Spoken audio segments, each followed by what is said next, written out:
Hey there, tonight we're diving into what baking bread was like in ancient Greece, where the truth is that the comforting aroma of fresh loaves was once the domain of priestesses and rituals, not bustling market stalls.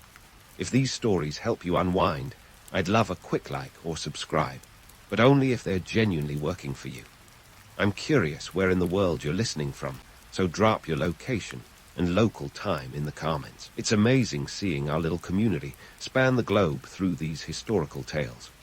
Now settle in, maybe turn on some white noise or grab your favorite blanket, and let's drift into tonight's story together. The sun is just stretching over the horizon, casting its golden light across the ancient city of Athens, and already the air is buzzing with the energy of the agora. You're right in the thick of it, the marketplace where the day truly begins for the people of ancient Greece. The agora isn't just a place to swap goods, it's the living heart of the city, a chaotic symphony of haggling, gossip, and the occasional philosophical debate. But today, your focus is on something more tangible, the humble loaf of bread. Now, if bread doesn't sound like the most thrilling start to your day, let me stop you right there. In the world of ancient Greece, bread is as essential as that first cup of coffee is to us. It's a staple, a symbol of sustenance and community. The bread we're talking about is not just any bread. It's an intricate dance of economics, agriculture, and culture. First, you head to the stalls heaving with grains. Grains, the unsung heroes of the ancient world. Forget the romanticized image of endless wheat fields waving in the breeze. Think more along the lines of barley and emmer wheat, the real MVPs of Greek bread making. Barley, the dependable workhorse of grains, is your first stop. It's what most people use for bread, not because it's a luxurious choice, but because it's practical. Barley grows well in the Mediterranean's rocky soil and doesn't demand much from the land. Kind of like that friend who crashes on your couch but never complains about the lumpy cushions. Plus, it's cheap. A mere handful could feed a family for a day, which makes it the Gouda for the average Athenian household. Emmer wheat, on the other hand, is your more high-maintenance cousin. It requires a bit more TLC to cultivate, but rewards you with a finer texture and a slightly nutty flavor. These grains didn't just pop into the agora by magic. They are the result of an ancient trade network that stretched across the known world.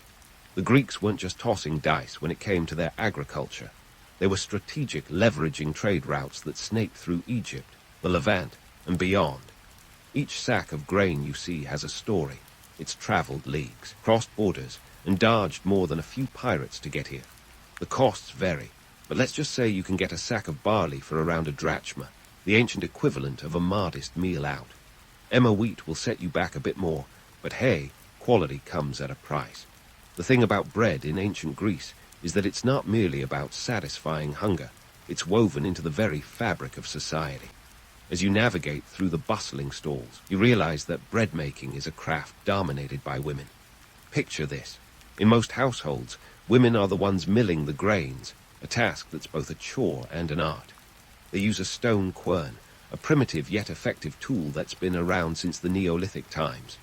It's a hard grind, quite literally, but it's also a communal activity, a chance to share stories and bond over the rhythmic crunch of stone on grain. The economics of grain are nothing short of a political tightrope. The price of grain is a hot topic, one that can spark riots or topple governments. In fact, a bad harvest or a disrupted grain shipment can send ripples through the polis, shaking its very foundations. Bread isn't just food, it's a measure of stability and prosperity. Take the famous statesman Pericles, who once said, "Just because you do not take an interest in politics doesn't mean politics won't take an interest in you." Well, he might as well have been talking about bread. It's a political instrument as much as it's a dietary staple. As you pick out your grains, you might overhear someone grumbling about the cost of barley this year, or another proclaiming the virtues of their grandmother's bread recipe. And then there are the myths, the romantic stories of Demeter, the goddess of the harvest, who taught humanity the secrets of agriculture. The tale is charming, sure, but the reality is that farming was less divine intervention and more back-breaking labor under the unforgiving sun. Still, the myth persists, perhaps because it offers a bit of poetry to the routine of daily life. By now, your arms are full of grain sacks, each representing a slice of the ancient world's complex web of trade and agriculture. You're ready to turn these raw materials into something more than just sustenance. Because in ancient Greece, when you break bread, you're not just eating, you're participating in a tradition that binds you to your ancestors, your community, and the very land you walk on. Bread is more than a meal. It's a cornerstone of civilization itself.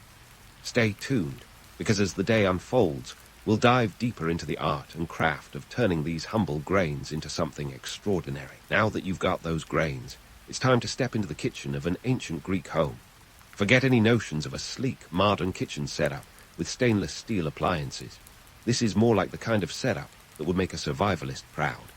You're in a space where the air is thick with the aroma of grain and wood smoke, a setting that's part domestic sphere, part community hub, and all kinds of fascinating. Let's start with the quernstones, the OGs of the grinding world. These are not some dainty contraptions you'd find in a hipster's kitchen. No, these are hefty slabs of stone that require a certain level of commitment to operate. Picture two heavy stones, one flat and the other rounded. The bottom stone is stationary, while the top one is rotated manually, grinding the grains into flour. It's a process that makes your morning workout look like child's play. A woman could spend hours on this task, her muscles telling tales of endurance, her mind perhaps wandering to the myths of Demeter as she works. The grind is both literal and figurative, and it's no wonder that bread was often called the staff of life. It takes a strong back and a tougher spirit to transform barley into something edible. The irony isn't lost here, of course. This labor-intensive process was often dismissed as women's work, as if it was some leisurely pastime instead of the grueling task it was. Yet, it's this very work that fuels the polis, the city-state, and keeps the wheels of daily life turning. Making bread was a community affair, too. Women gathered, shared stories, exchanged recipes, and undoubtedly vented about the price of barley and the latest political intrigue. It was the social media of its day, complete with its own version of trending topics and viral tales. Once the grain is milled, it's off to the clay ovens, another marvel of ancient ingenuity. These ovens are like the TARDIS of the ancient world, bigger on the inside and capable of producing wonders.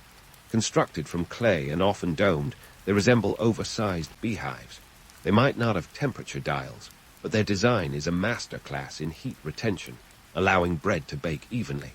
You'd find these ovens in courtyards, shared by multiple households, because in the economy of ancient Greece, efficiency was king. Why waste resources when you can pool them? Baking bread was a delicate dance of timing and temperature, an art and a science that required skill and intuition. Too hot, and you've got a charred mess. Too cool, and you're left with doughy disappointment. And let's not forget the wood. Good, dry wood was as critical to a baker as a sharp knife is to a chef today. A poorly chosen log could mean the difference between a perfect loaf and one that's unceremoniously fed to the pigs. This communal baking wasn't just practical, it was a social event in its own right. Remember, this is a society that loves a good gathering, from symposia to public debates. Baking was no different. It was a chance to catch up, swap gossip, and even trade a loaf or two as part of a bartering system that predated coins. In fact, if you couldn't afford to buy emmer wheat, you might negotiate a trade for some fresh figs or olive oil, a testament to the barter economy that underpinned much of Greek life. While bread itself was a staple, the variety was anything but boring. There were flatbreads, leavened loaves, and even sweet breads with additions like honey and nuts. Think of it as the ancient version of artisanal bakeries, minus the Instagram account. Each region had its own specialties, influenced by local ingredients and customs, a tradition that adds a delicious layer of diversity to the culinary landscape. But let's not romanticize it too much. The reality is, the process was laborious, and the outcome could be unpredictable. Imagine putting in all that effort only to have a batch go wrong. It's a reminder that, much like life, baking involved a fair share of trial and error, learning and adapting. And while the mythic tales of goddesses like Demeter might paint agriculture as a divine gift, the truth is, it was the sweat and toil of countless women that turned grain into sustenance. To think, this essential activity, often taken for granted, held the power to unite and sustain communities. It's a testament to the resilience and ingenuity of those who came before us. So, as you stand there, watching the loaves rise and brown, you're not just witnessing a culinary feat, You're seeing the beating heart of ancient Greek society, a heart that keeps on beating as long as the bread keeps baking. Stay tuned, because next we'll explore more about how this daily grind fits into the broader tapestry of ancient Greek life, from trade to tradition, and maybe even a little bit of that philosophical debate over the perfect loaf. And speaking of the perfect loaf, let's dive into the rich tapestry of bread types that ancient Greek society had to offer. You see, bread wasn't just a one-size-fits-all affair. It was a culinary spectrum as varied as the Greek pantheon itself, from the Everyman's barley loaf to the decadent honey cakes reserved for the guards, or at least their festivals. The variety of bread in ancient Greece was nothing short of a gastronomic geography lesson. First up, let's talk barley loaves. In terms of bread hierarchy, the barley loaf is the humble foot soldier, the bread and butter staple, pun intended, though butter wasn't really a thing back then. Barley bread was the everyday choice for most Greeks, not because they were fans of its earthy, dense texture, but because it was accessible. Think of it as the ancient equivalent of bread rolls at a diner, always there, reliable and unpretentious. It was the daily bread, literally and figuratively, consumed by farmers, soldiers, and philosophers alike. Even Socrates would have appreciated a good barley loaf, though he'd probably have had a few philosophical quips to throw in about its existential significance. Now, if you were feeling fancy, or perhaps you had some pull with the guards, you might indulge in a loaf made from emmer wheat. This grain was the ancient Greek version of a luxury car, more refined, more expensive, and not exactly practical for the everyday Athenian. A loaf of emmer bread was softer, with a nutty flavor that made it sought after for special occasions. It was the bread of choice for wealthier households who could afford the finer things in life, a status symbol baked right into the crust. But let's not stop there. The Greeks had a penchant for sweetening the deal, quite literally, with honey. Honey-drizzled bread was the showstopper at religious festivals, a treat fit for the gods themselves. Picture this. During the Eleusinian Mysteries, a festival honoring Demeter and Persephone, attendees might have enjoyed these honeyed delights as part of their sacred rites. The sweetness of honey symbolized the hope of a bountiful harvest and the return of life to the earth. These cakes weren't just food. They were ceremonial offerings, a delicious bridge between mortals and the divine. And here's where the myths start to bake into reality. The romantic notion is that these honey cakes were a direct line to the gods, a way to curry favor with those celestial beings who held sway over the harvest. But peel back the layers, and you'll find a more grounded truth. These festivals were as much about community and social hierarchy as they were about divine favor. Attending these events wasn't just a spiritual pilgrimage. It was a chance to see and be seen, to network while nibbling on sacrosanct sweets. It's like the ancient world's version of a gala dinner, part worship, part socialite spectacle. The types of bread consumed also reflected one's place in society. For example, the Spartan black broth, infamous for its Spartan simplicity, was accompanied by a particularly austere loaf. It was a far cry from the honeyed confections of Athens, reflecting the harsh, militaristic lifestyle of its people. Its bread with a side of discipline, a culinary reminder of the values that shaped Spartan life. Meanwhile, in places like Athens, bread could be a political tool. Distribute free bread to the populace, and you've got a city that's as full as it is politically placated. Bread and circuses, anyone. But let's not sugarcoat or honeycoat this too much. The Greek diet was a product of necessity as much as choice. Bread was the backbone, but it was often supplemented with olives, figs, and the occasional fish. Meat was a rarity, reserved for sacrifices or special occasions. It's easy to romanticize the Mediterranean diet, but the daily grind was more about survival than indulgence. And then there's the myth of the ambrosia, the food of the gods, said to grant immortality. While we don't have any recipes that'll let you live forever, the idea of bread as something divine persists through the ages. In reality, bread was more about sustaining life than extending it, a staple that kept the Greek world turning. But isn't it nice to think that somewhere in those crumbly loaves and sticky honey cakes there was a touch of the divine, a whisper of immortality wrapped in a humble crust? So, as you ponder the breadbasket of ancient Greece, remember that each loaf tells a story of survival, of social status, of divine aspiration. Bread was the common thread that wove together the daily lives of Greeks, from the grandest banquet to the simplest meal. It was both a daily necessity and a symbol of greater aspirations. And as we move forward, let's continue to unravel the layers of this ancient society, one loaf at a time. Stay with me, because next up, we'll delve into how these bread traditions influenced not just the diet, but the very identity of the ancient Greeks. Now, as we dig deeper into the crusty world of ancient Greek bread, let's peel away the romantic veneer and take a hard look at the less glamorous realities lurking beneath the surface. Because, my friends, while the Mediterranean climate might conjure images of sun-drenched olive groves and plentiful harvests, the truth is, the Greek world was often teetering on the edge of food scarcity, and nothing brings that into sharper focus than the political chess game of grain distribution. First, let's set the stage.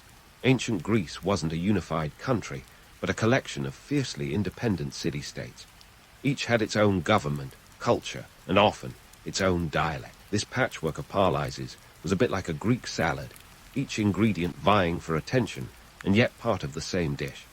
The city-states were constantly jostling for supremacy, and one way to assert dominance was through control of grain supplies. Grain was the lifeblood of these societies, and controlling it was akin to holding the keys to the city gates. Athens, for instance, was particularly savvy in playing this game. They were the OGs of strategic alliances, ensuring that their grain routes remained open and secure. They struck deals with grain-rich regions like Egypt and the Black Sea area, essentially buttering their bread on both sides, if you will. But buttering wasn't the only thing on their minds. It was also about hedging against famine. Now, here's a juicy tidbit. The Athenian leader Pericles, that clever statesman who knew a thing or two about politics, famously invested in a robust navy. You might think, great, it just wanted to rule the waves and look cool in the process. But no, my friends. The true genius was in securing the grain trade routes. The Athenian navy wasn't just a fleet of warships. It was a flotilla of floating insurance policies against hunger. They safeguarded the grain ships traversing treacherous waters, ensuring that Athens remained a well-fed powerhouse. But let's not pretend this was some utopian system. Grain prices were a volatile beast, prone to fluctuations that could set the stage for public unrest faster than you could say barley loaf. A poor harvest, a storm at sea, or even a pirate raid could send prices skyrocketing. And when bread became scarce, so too did political stability. Bread riots weren't just a footnote in history. They were a real and present danger. In fact, prices could double or even triple during times of scarcity, putting the staple food out of reach for many. Here's where the political savvy, or lack thereof, really comes into play. Leaders who failed to manage grain supplies risked losing their grip on power. The people had little patience for leaders who couldn't keep the bread ovens full. Remember that catchy phrase, bread and circuses, from ancient Rome? Well, the Greeks were well aware of the concept long before the Romans came along. Bread was not just a foodstuff. It was a political tool. Leaders could rally support or quell dissent by distributing free or subsidized bread, a tactic that was as much about maintaining peace as it was about feeding the populace. Yet the myth of the idyllic Mediterranean lifestyle persists. The image of endless banquets and abundant harvests is appealing, isn't it? It paints a picture of a world where everyone had enough to eat and no one went to bed hungry. But let's be real. The reality was often harsher. The Greek diet was largely vegetarian out of necessity rather than choice. Meat was a luxury, and even fish wasn't as common as you'd think, despite Greece's extensive coastline. Bread, olives, and figs were the staples, occasionally jazzed up with whatever could be foraged or bartered for. And then there were the wars. War, the great disruptor of plans and dinner tables alike. Wars were not just about conquering new territory. They were also about securing food resources. The Peloponnesian War, for instance, wasn't just a clash of Titan city-states. It was a prolonged struggle that strained resources to breaking point. The long sieges and naval blockades wreaked havoc on grain supplies, leading to shortages that affected everyone from the wealthiest citizens to the poorest laborers. The Athenian strategy of relying on imported grain suddenly seemed less foolproof when Spartan forces blockaded ports and cut off supply lines. These grain shortages weren't just inconvenient, they were catastrophic. Imagine, one day you're enjoying your simple barley loaf, and the next, you're wondering where your next meal is coming from. Citizens would have to make do with less, stretching their supplies as far as possible, often resorting to foraging or relying on more creatively unappetizing substitutes. It's a stark reminder that the luxury of choice was often reserved for the few, while the many had to grapple with the harsh realities of scarcity. And yet, in the face of these challenges, the Greeks were nothing if not resilient. They adapted, they innovated, and they found ways to survive. Bread, the humble loaf, was both the symbol of their struggles and their triumphs. It was a testament to their ingenuity and their ability to persevere through the toughest of times. So, as we continue to unravel the layers of ancient Greek society, let's not just admire the myths and legends. Let's also appreciate the grit and determination of those who lived through the bread shortages and political machinations. Because in the end, it's those stories of resilience that truly enrich our understanding of history.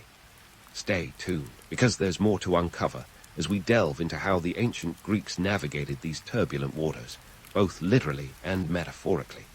From the strategic maneuverings of city-states to the daily grind of the common folk, there's a wealth of stories waiting to be told. And who knows, we might just discover that the more things change, the more they stay the same. And there we have it, the bustling agora, the clamour of the marketplace, and the grind of querns, stones, all threads weaving the grand tapestry of ancient Greek life. But before you hang up your historian hat and drift off into sleep, let's pull at a few more of those threads to see where they lead. Because if you thought bread was just a side character in the drama of ancient Greece, think again. This humble loaf has left a legacy as enduring as the Parthenon itself. Let's start with a crumb of truth.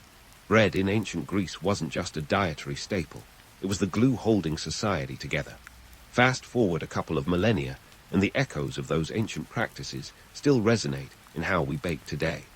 Modern artisanal bakers might not realize they're channeling their inner Athenian when they roll up their sleeves and knead dough, but the links are there, binding the past to the present with every loaf that rises. Take sourdough, for example. That hipster darling of the bread world, with its tangy bite and chewy texture, traces its roots back to methods used by our Greek ancestors. They harnessed wild yeasts and bacteria, letting nature work its magic long before the term fermentation became a culinary buzzword. The result was a bread that, like ancient Greek society, was complex, robust, and full of character. Modern bakers may have their digital thermometers and climate-controlled proofing boxes, but the heart of the process remains unchanged. It's a testament to the ancient Greeks' ingenuity that their methods have not only survived but thrived, adapting to technology while retaining their essence. And speaking of survival, let's talk about the Mediterranean diet. Often lauded as the pinnacle of healthy eating, this diet owes much to the ancient Greeks' knack for making do with what they had. Bread, olives, figs, and the occasional splash of olive oil were the cornerstones then, and they still hold sway today. The diet reflects a lifestyle shaped by necessity and ingenuity, a blueprint for health that continues to inspire. It's a culinary legacy that's not just about flavor, but about balance, sustainability, and resourcefulness, qualities that resonate with today's eco-conscious foodies. But let's not sugarcoat, or in this case, honeycoat, this too much. While the romantic image of Greeks feasting on freshly baked bread and sun-kissed olives is alluring, the reality was often grittier. Food scarcity was a constant specter, and bread riots weren't just historical footnotes. They were a reminder of the fragility of society. Yet, through these challenges, the Greeks fostered a culture that celebrated communal effort and shared resources. Their resilience in the face of adversity is a lesson that transcends time, echoing in our modern world where food security remains a pressing issue. Now, here's a twist in the tale. The notion of bread as a political instrument is far from extinct. Sure, today we might not see politicians doling out loaves to secure votes, but the symbolism persists. In fact, could argue that modern welfare systems, with their food assistance programs, are the spiritual successors to those ancient distributions of grain. It's a reminder that, while the trappings of power and politics have evolved, the fundamental need to keep the populace fed and content remains unchanged. And as we pull back to see the broader picture, we find that bread, in its simplicity, reveals the complexities of human society.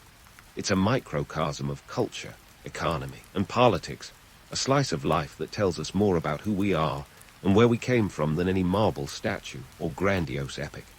The ancient Greeks might not have foreseen how their daily bread would leave such a lasting impression, but in their pursuit of sustenance, they forged a legacy that continues to nourish our bodies and minds. So, as you sit back, perhaps with a piece of bread in hand, consider this. Every bite you take is a connection to the past, a taste of history that has journeyed through time to reach your plate. The story of bread is the story of civilization itself, a tale of survival, innovation, and community. It's a reminder that the simplest things in life often carry the greatest significance. And as you ponder this, let the weight of history settle in, like the comforting heft of a freshly baked loaf. In the end, the legacy of ancient Greek bread is more than just a culinary curiosity. It's a testament to the enduring spirit of humanity. It speaks of a time when the world was both simpler and more complex, when the daily grind was literal and the stakes were high. And as we navigate our own challenges in this modern age, perhaps there's comfort to be found in the knowledge that, like those ancient bakers, we too have the resilience to rise to the occasion. So there you have it, a journey through time with bread as our guide, offering a glimpse into the soul of ancient Greece and the timeless truths it holds. As you drift off into sleep, let the echoes of history whisper in your ear, reminding you that the past is never far away, especially when it's as close as your next meal. And with that, my friends, I bid you good night and sweet dreams of loaves past and future. In the year 1162, on the windswept plains of Mongolia, where the air was as crisp as a freshly minted coin, a baby named Temujin was born. Now, before you start conjuring up images of a small, adorable conqueror in training, let's set the record straight. Temujin, who would later be known to the world as Genghis Khan, wasn't born with a silver spoon in his mouth, or any spoon, for that matter. His early years were more survivalist boot camp than princely upbringing. Temujin was thrust into a world as harsh as the Mongolian winters. His father, Yesuje, was a tribal chief, but this wasn't the cushy gig you might expect. It was more like being the manager of a chaotic, nomadic startup, where your workforce could defect at any moment if they found a better offer. The Mongolian steppe was a place where you didn't just survive on your wits, you thrived on them. And little Temujin had plenty of opportunities to sharpen his. Family dynamics in Temujin's life were about as stable as a three-legged stool. His father's untimely death when Temujin was just 9 years old threw the family into turmoil. Yesuje was poisoned by a rival tribe, which sounds dramatic, but in those days it was just Tuesday. With the chief gone, his family was swiftly abandoned by their clan, leaving them to fend for themselves. Temujin, Mother Holan, and his siblings were left in the cold, quite literally. This was less tragic backstory and more life lesson in resourcefulness. Now, here's where we debunk the myth of Temujin's rags to riches story. Was he poor? Absolutely. He and his family lived off wild fruits and hunted small game, which was a step down from the tribal feasts they were used to. But was this some dramatic Cinderella story? Not quite. The steppe was an equal opportunity oppressor. Everyone had to hustle. The difference was, Temujin hustled with a vision that would make even the most ambitious Silicon Valley entrepreneur do a double take. You see, Temujin had a knack for recognizing talent. Forget literacy. His true skill was in building a human resources department that would put modern corporations to shame. He began by forging alliances with other tribes, and by alliances, I mean he married Bort, the girl next yurt, who came with a strategic alliance of her own. When Bort was kidnapped by a rival tribe, Temujin didn't just sit around writing sad poetry.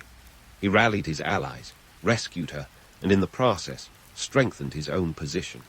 His real genius lay in adopting a sort of meritocracy that was uncommon at the time. Temujin didn't care if you were born into the right family. He cared if you could get the job done. This was revolutionary in a society where bloodlines meant everything.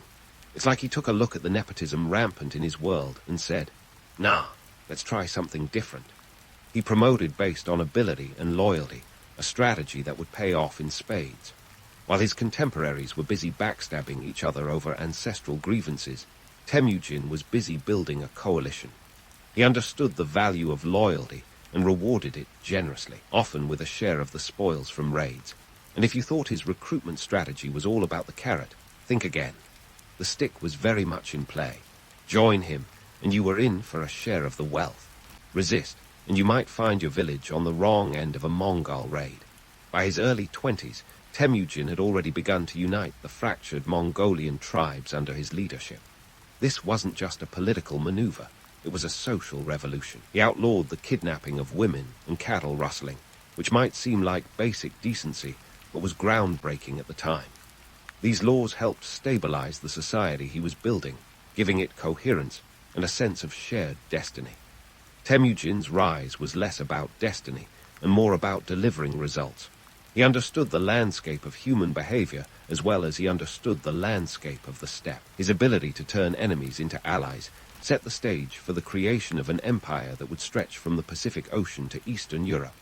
Not bad for a kid who started with nothing but the vast sky above and the endless grasslands beneath his feet. So, when you think of Genghis Khan, don't just picture a bloodthirsty conqueror. Picture a man who, in the brutal world of the Mongolian steppe, saw possibilities where others saw only obstacles. A man who, despite his illiteracy, read the human soul better than most. Temujin's story is a reminder that the most powerful weapon in building an empire isn't a sword, it's a savvy understanding of people. Now, speaking of savvy understandings, let's talk tactics, the kind of military brilliance that would have put Sun Tzu on notice. By the time Temujin earned the title Genghis Khan, he wasn't just uniting tribes and making social reforms. He was also revolutionizing how wars were fought. Picture this, a battlefield where brute force takes a backseat to cunning, adaptability, and a bit of theatrics. Genghis Khan's military strategies were less about smashing your face in and more about making you think twice before you even showed up. One of his most infamous tactics was the feigned retreat. Now, you might think, retreat sounds like a losing move. But in the hands of a Mongol commander, it was a psychological masterstroke. Imagine watching the enemy turn tail and run, only for them to come roaring back at you when least expected. It's like playing dead in a game of tag, only to catch your opponent completely off guard. Genghis's troops would pretend to flee, luring their foes into a false sense of victory before ambushing them in a counterattack that was as much about surprise as it was about precision. It was a bit like the ancient world's version of a well-executed bait-and switch, a strategy that caught many a seasoned general flat-footed. But let's not stop there. Genghis was a maestro of psychological warfare. He knew that fear was as powerful a weapon as any sword or arrow. To this end, he employed tactics designed to spread terror long before his armies even arrived. One favorite was the use of exaggerated numbers. Genghis would send scouts ahead to spread rumors about the sheer size of his army, inflating their numbers to mythic proportions. This wasn't just bravado. It was deliberate misinformation, turning the Mongols into a bogeyman in the minds of his enemies. It's a bit like saying your party is so epic, everyone's dying to attend, literally, in this case. The legend of Mongol horseback archers is another tale that deserves a closer look. We're not just talking about guys who could ride horses and shoot bows. We're talking Olympic-level coordination and precision, except instead of medals, they won empires. Mongol warriors were trained from childhood, making them the medieval equivalent of sports champions, but with a bit more riding and fewer screens. Their horses, small but mighty, were like the sports cars of the steppe, allowing for incredible mobility and speed. A Mongol archer could hit a target while riding at full gallop, turning them into something like a mobile artillery unit. This wasn't just a skill, it was a game changer, allowing them to harass, outmaneuver, and eventually decimate more heavily armored but far less mobile foes. Let's not forget the communication system Genghis developed, a kind of ancient pony express. The Yam, as it was called, was a relay network of riders and horses that could carry messages across vast distances with astonishing speed. This gave the Mongol army an edge in coordination and strategy, keeping them steps ahead of their adversaries. Imagine running a global empire with the efficiency of a modern courier service, only all your packages are battle plans and orders. It was the internet of its day, minus the memes and cat videos. Of course, none of this would have worked if Genghis hadn't been a master of adaptability. He wasn't just sticking to one playbook, he was writing new ones as he went. If a tactic didn't work, he'd change it, and if an enemy had a better weapon or technique, he'd adopt it. Unlike many of his contemporaries, Genghis wasn't married to tradition. His creed was simple: if it works, use it. This flexibility allowed him to integrate various fighting styles and technologies from conquered peoples, turning the Mongol army into a melting pot of military innovation. And let's face it, the Mongol army was the original assemble-your-own-adventure story. While other leaders were busy arguing over whose sword was bigger, Genghis was out there collecting the best ideas from everywhere he conquered, from siege warfare techniques to new weaponry. It was less about cultural superiority and more about practical application. In fact, Genghis once said, "The greatest joy a man can know is to conquer his enemies," but it was probably followed by, and steal their best ideas. While the image of Genghis Khan as a bloodthirsty conqueror looms large, the reality is that he was as much a strategist as a warrior. His genius lay in his ability to see the battlefield not just as a place of combat, but as a complex equation of human emotions and tactical possibilities. He wasn't just fighting battles, he was playing chess, several moves ahead of everyone else, often before they even knew they were in the game. This mental agility, coupled with a ruthless pragmatism, allowed him to build an empire that, at its height, covered 9 million square miles, about the size of Africa. Not bad for a guy who started with a ragtag band of nomads and a few good ideas. So, next time you hear the name Genghis Khan, think beyond the stereotypical image of a rampaging barbarian. Consider the man who transformed chaos into order, who turned the art of war into a kind of performance art, and who understood that the greatest battles are won not just on the field, but in the minds of those who dare to oppose you. His story is a testament to the power of innovation, adaptability, and a good sense of timing, the kind of legacy that, quite literally, changed the world. And if you think that's the end of the story, hold your horses, we're just getting started. And speaking of timing, let's dive into the nuts and bolts of how Genghis Khan's war machine kept rolling across continents like the world's most aggressive road trip. If you thought it was all about pillaging and plundering, well, let's just say that's as accurate as describing a gourmet chef as a sandwich artist. Sure, the Mongols made quite an impression with their sieges and raids, but behind the scenes, it was a logistical ballet that would make even the most seasoned supply chain manager break into applause. First off, let's talk numbers, because the Mongol Empire wasn't just vast, it was mind-bogglingly huge. At its peak, the empire stretched over 9 million square miles. That's like trying to manage a company with branches in every time zone. But unlike your average corporate expansion, this wasn't about conference calls and emails. It was about ensuring that tens of thousands of soldiers were fed, mounted, and ready to roll at a moment's notice. And we're not talking a quick jaunt down the Silk Road. The Mongols could cover up to 100 miles a day. That's like biking a century ride, except on horseback, in armor, and with the occasional skirmish. So, how did Genghis pull off this logistical miracle? Spoiler alert. It wasn't magic or sheer brute force. It all came down to meticulous planning and an ingenious system of supply lines. You see, the Mongol army was less like a swarm of locusts and more like a well-oiled machine. They didn't just rely on pillaging to fill their bellies, although that certainly helped. Instead, they set up an elaborate network of depots and relay stations. Imagine a medieval version of Amazon's fulfillment centers, strategically placed to ensure that supplies were always within reach. These supply stations stocked everything from food to weaponry, ensuring the troops were never left wanting for essentials. And talk about sustainability. Mongol soldiers didn't just rely on local resources. They brought their own portable food supplies. The famous Mongol horsemen would carry dried meat and fermented milk, providing a high-energy snack on the go. Think of it as the original protein bar, minus the fancy packaging and marketing. Now, let's debunk the myth of the unstoppable horde that swept across the plains with reckless abandon. The reality was far more calculated. Genghis Khan understood that a hungry army was as useful as a chocolate teapot. So, he made sure his forces were not only well-fed, but also strategically rested. The Mongols employed a rotating system where some troops would rest, while others took up the fight, ensuring that they were perpetually battle-ready. It was the 13th century equivalent of shift work, but with a bit more swordplay. And here's another fun fact. The Mongols were master recyclers long before it was cool. When they conquered a new territory, they didn't just take the spoils and move on. They absorbed the local artisans and craftsmen into their ranks, harnessing their skills to produce weapons and supplies. It wasn't just about taking what they could carry. It was about integrating and utilizing the best of what each conquered land had to offer. Imagine a military operation that was part conquest, part cultural exchange program. Economically speaking, Genghis Khan's campaigns were a double-edged sword. On one hand, they disrupted trade routes and local economies. On the other, they opened up new opportunities for commerce and cultural exchange. The Mongols were like the original globalists, connecting east and west in ways that would have been unimaginable before their time.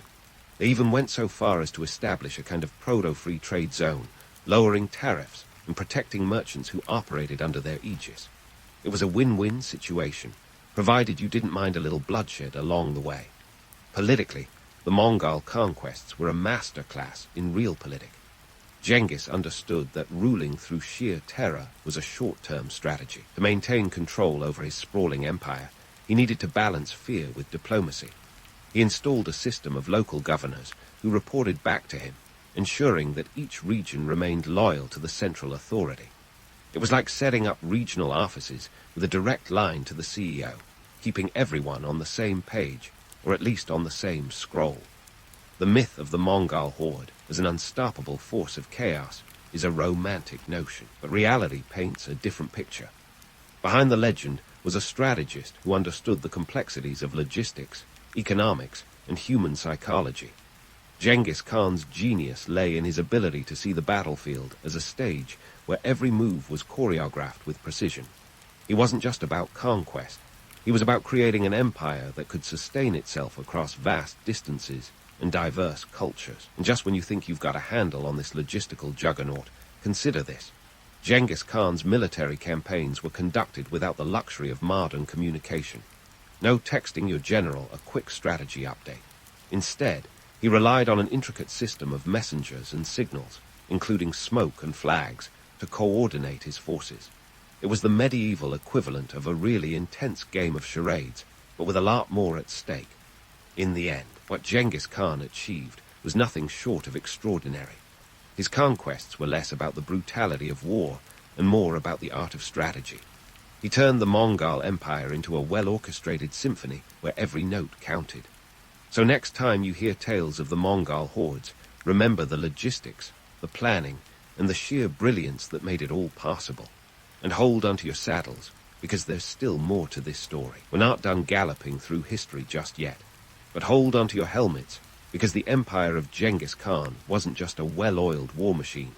It was also a thriving behemoth sustained by an intricate web of political and economic strategies. Let's talk about the postal system first, because yes, even back then, people were obsessed with getting their messages delivered faster than you can say Amazon Prime. Enter the Yam, a communication network that was the envy of medieval bureaucracies everywhere. Picture a series of relay stations stretched across the empire, like a medieval FedEx, but with a lot more horses and far fewer tracking numbers. These stations were spaced about a day's ride apart, allowing messengers to swap out tired horses for fresh ones, ensuring the message kept galloping across the landscape without missing a beat. The result: information could travel at lightning speed. Well, for the 13th century anyway. It said that messages could cover up to 200 miles a day. Not too shabby for a time when express delivery usually involved a guy on a donkey. This wasn't just about speed, it was about control.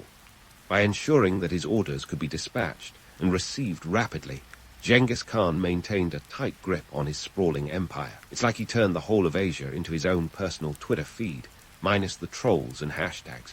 And while the Yam was a marvel of logistics, it was also a symbol of trust. Only those who were deemed loyal and capable were chosen to work within this system, a medieval LinkedIn recommendation, if ever there was one. Now, let's talk about Genghis Khan's open-door policy for talent. The man had a knack for spotting skill and seizing it, whether it was found in friend or foe. His empire was a melting pot of cultures and talents, an ancient version of a Silicon Valley startup, but with more swords and fewer lattes. Conquered peoples weren't just enslaved or slaughtered. They were given opportunities to shine. Captured artisans, engineers, and scholars were integrated into Mongol society, contributing their expertise to the empire's growth. It's like Genghis ran the world's most aggressive talent acquisition program, where the stakes were a bit higher than hitting quarterly targets. The irony, of course, is that many of these people were originally enemies. But Genghis understood that brains could often be more useful than brawn. He valued loyalty and ability over lineage, a revolutionary concept in a world where your bloodline was your business card. This meritocratic approach meant that if you had the skills to contribute, you could find a place in the Mongol hierarchy. In fact, some of his most trusted generals and administrators were former enemies who had switched sides, trading their allegiance for a spot in Genghis Khan's inner circle. The Pax Mongolica, or Mongol peace, was another feather in Genghis's cap, turning his empire into a medieval utopia of sorts. This wasn't peace in the Kumbaya sense. It was peace through overwhelming power and strict governance. But the result was a period of stability and economic prosperity that connected the East and West like never before. Trade routes flourished under Mongol protection, with merchants able to travel vast distances without fear of bandits or excessive tolls. It was almost like a medieval free trade agreement, minus the lengthy negotiations and power lunches. Economically, the Pax Mongolica turned the Mongol Empire into a bustling hub of commerce and cultural exchange. By reducing tariffs and ensuring the safety of trade routes, Genghis Khan effectively turned his empire into the world's largest open market. The Silk Road, that legendary artery of trade, thrived under Mongol rule, with goods, ideas, and innovations flowing in both directions. Silk from China, spices from India, and precious metals from the Middle East all moved along these routes, enriching not just the merchants, but the empire itself. Politically, the Pax Mongolica was a masterstroke. By allowing local rulers a degree of autonomy as long as they paid tribute and remained loyal, Genghis Khan could maintain control without the constant need for military intervention. This decentralized approach meant that the empire could govern vast territories effectively, using a mix of fear and diplomacy.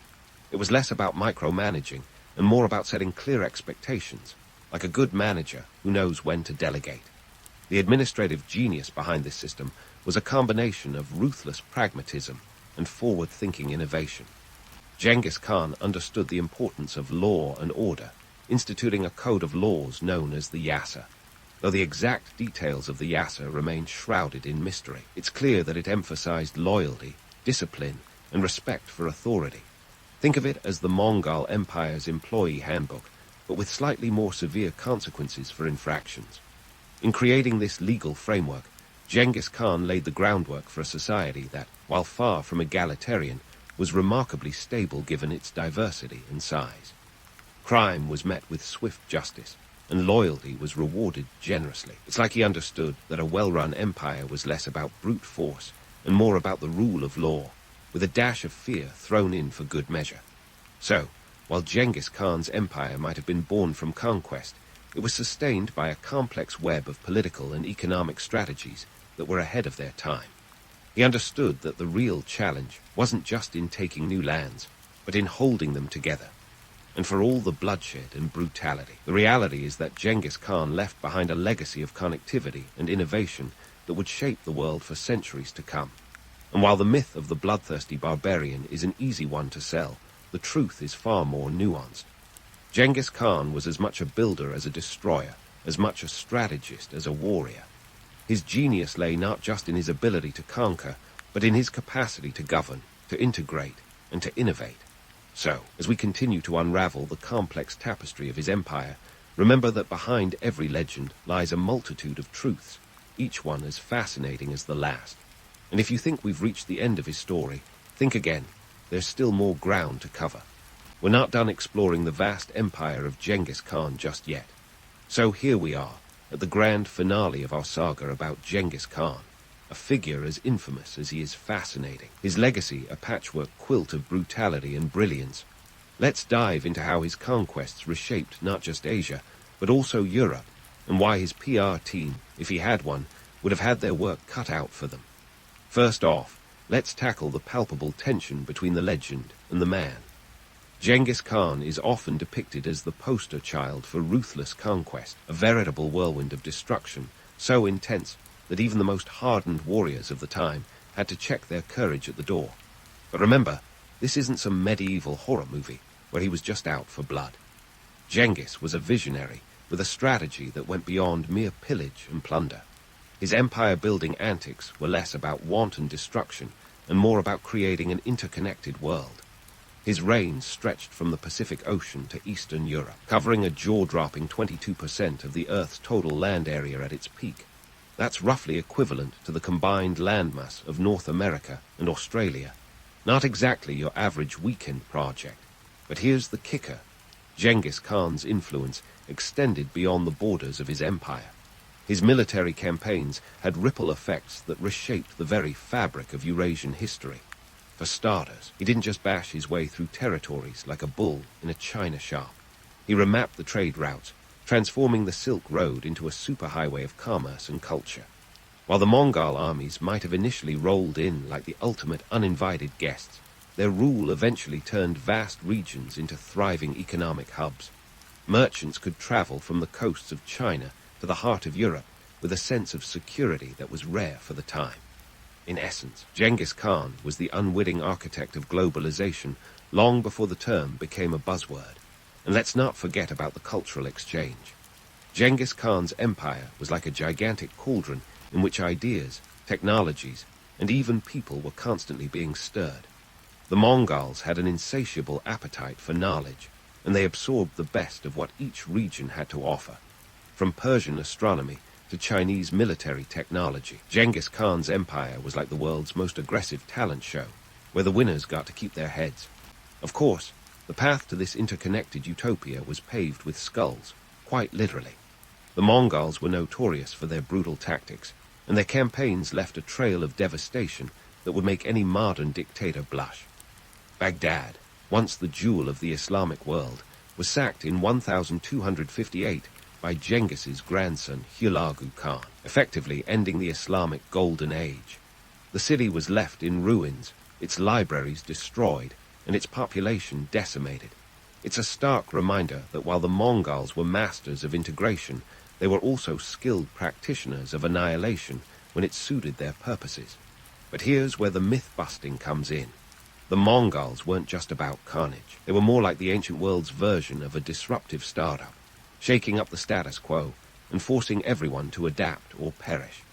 Genghis Khan's penchant for meritocracy and his openness to ideas from across his empire sowed the seeds for a society that was remarkably progressive for its time. His legal code, the Yasa, was draconian, yet surprisingly forward-thinking, emphasizing religious tolerance and the importance of trade. It's like he was running a medieval social experiment, testing the limits of what a society could achieve when freed from the shackles of hereditary privilege. But let's not get too romantic here.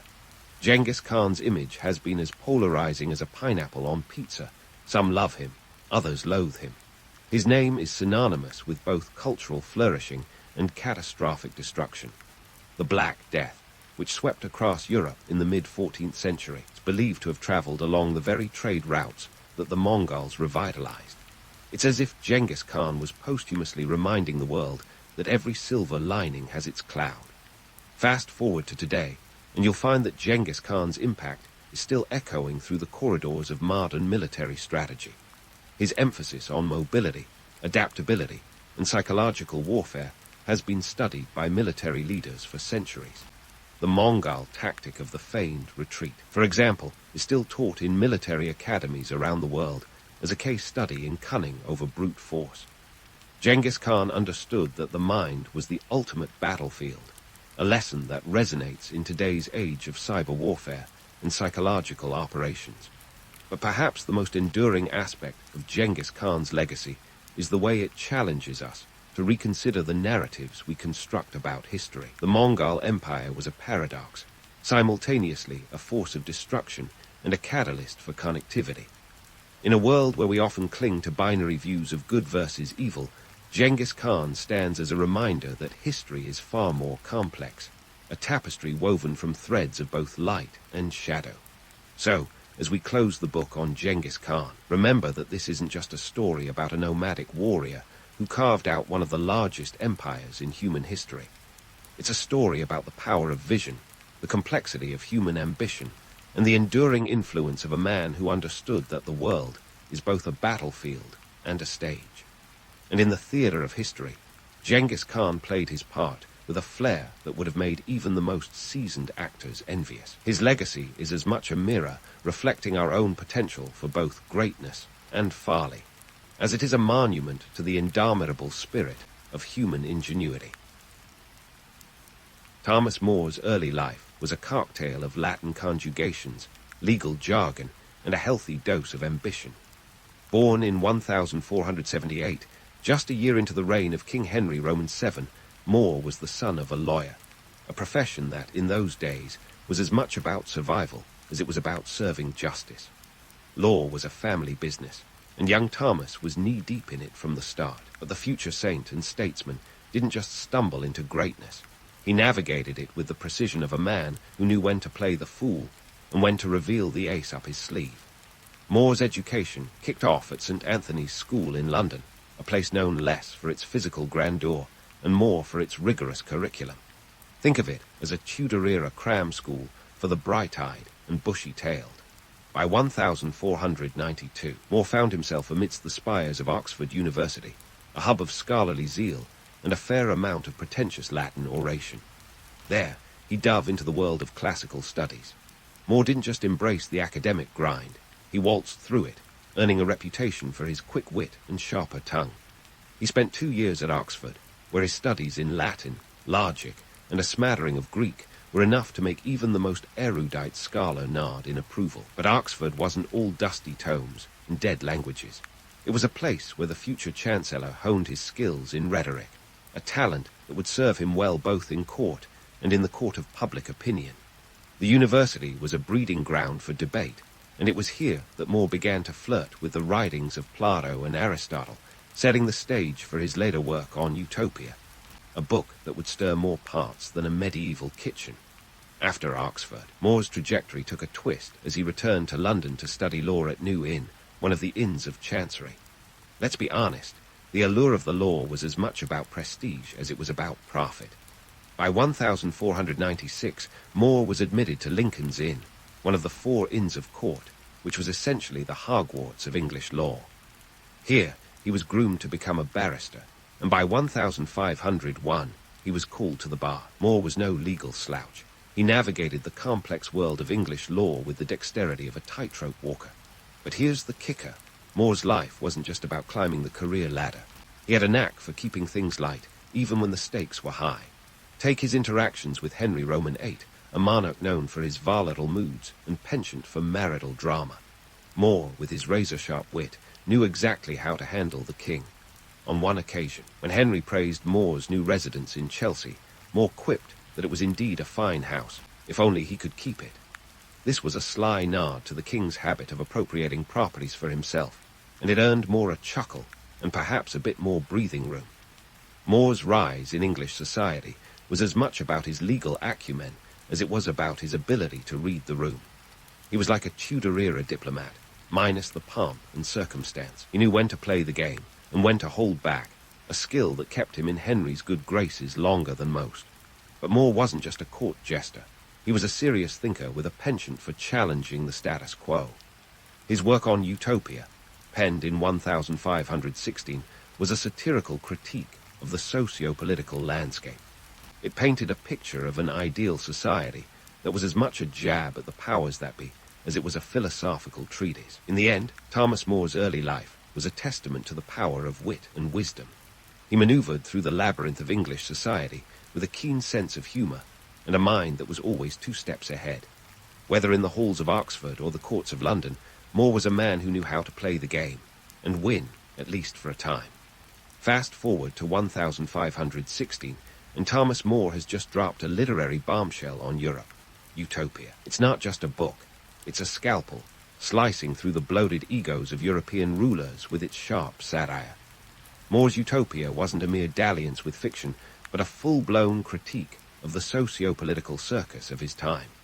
Think of it as the Renaissance's version of a viral tweet storm, complete with biting wit and a message that stings long after the laughter fades. The myth of Utopia as a dreamland comes from its depiction of an island where communal ownership quashes greed and peace reigns supreme.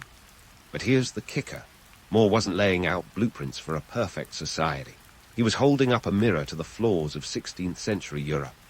His fictional world was a utopia in name only, a no-place, a no-her-elland, a clever pun in Greek. More was riffing on the absurdity of his own society by creating one that was deliberately outlandish, yet eerily familiar. In Utopia, there's no private property, because why hoard when you can share, right? But More knew this was more fantasy than feasible. In 16th century England, land was power. The idea of communal ownership was as foreign as, well, an island named Utopia. More's society was one where everyone worked 6-hour days, leaving ample time for leisure and learning. In contrast, the average worker in Europe was laboring from sunrise to sunset, with barely enough time to wonder if their own life was just a satire in disguise. More's islanders elect leaders who rule not by might, but by merit. A noble notion, but back in the real world, the political scene was more Game of Thrones than democracy. Henry Roman VIII and his contemporaries were hardly about to give up their divine rights for a dose of meritocracy. The satire deepens with More's take on war. The utopians detest it, using it only as a last resort, and even then hiring mercenaries to do their dirty work. Meanwhile, the kings of Europe were embroiled in battles more often than not, with wars being as much a part of life as the changing seasons. Let's not gloss over the economic critique embedded in Utopia.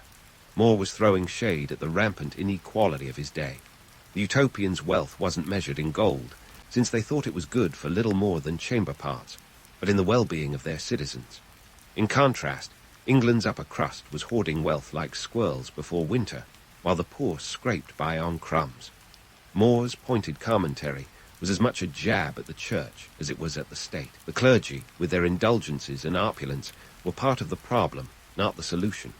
Now, some might say More was just a dreamer, but he was more of a realist with a side of sarcasm. He knew that the very idea of a perfect society was as flawed as the societies it critiqued. Utopia was a conversation starter, a literary hand grenade tossed into the halls of power.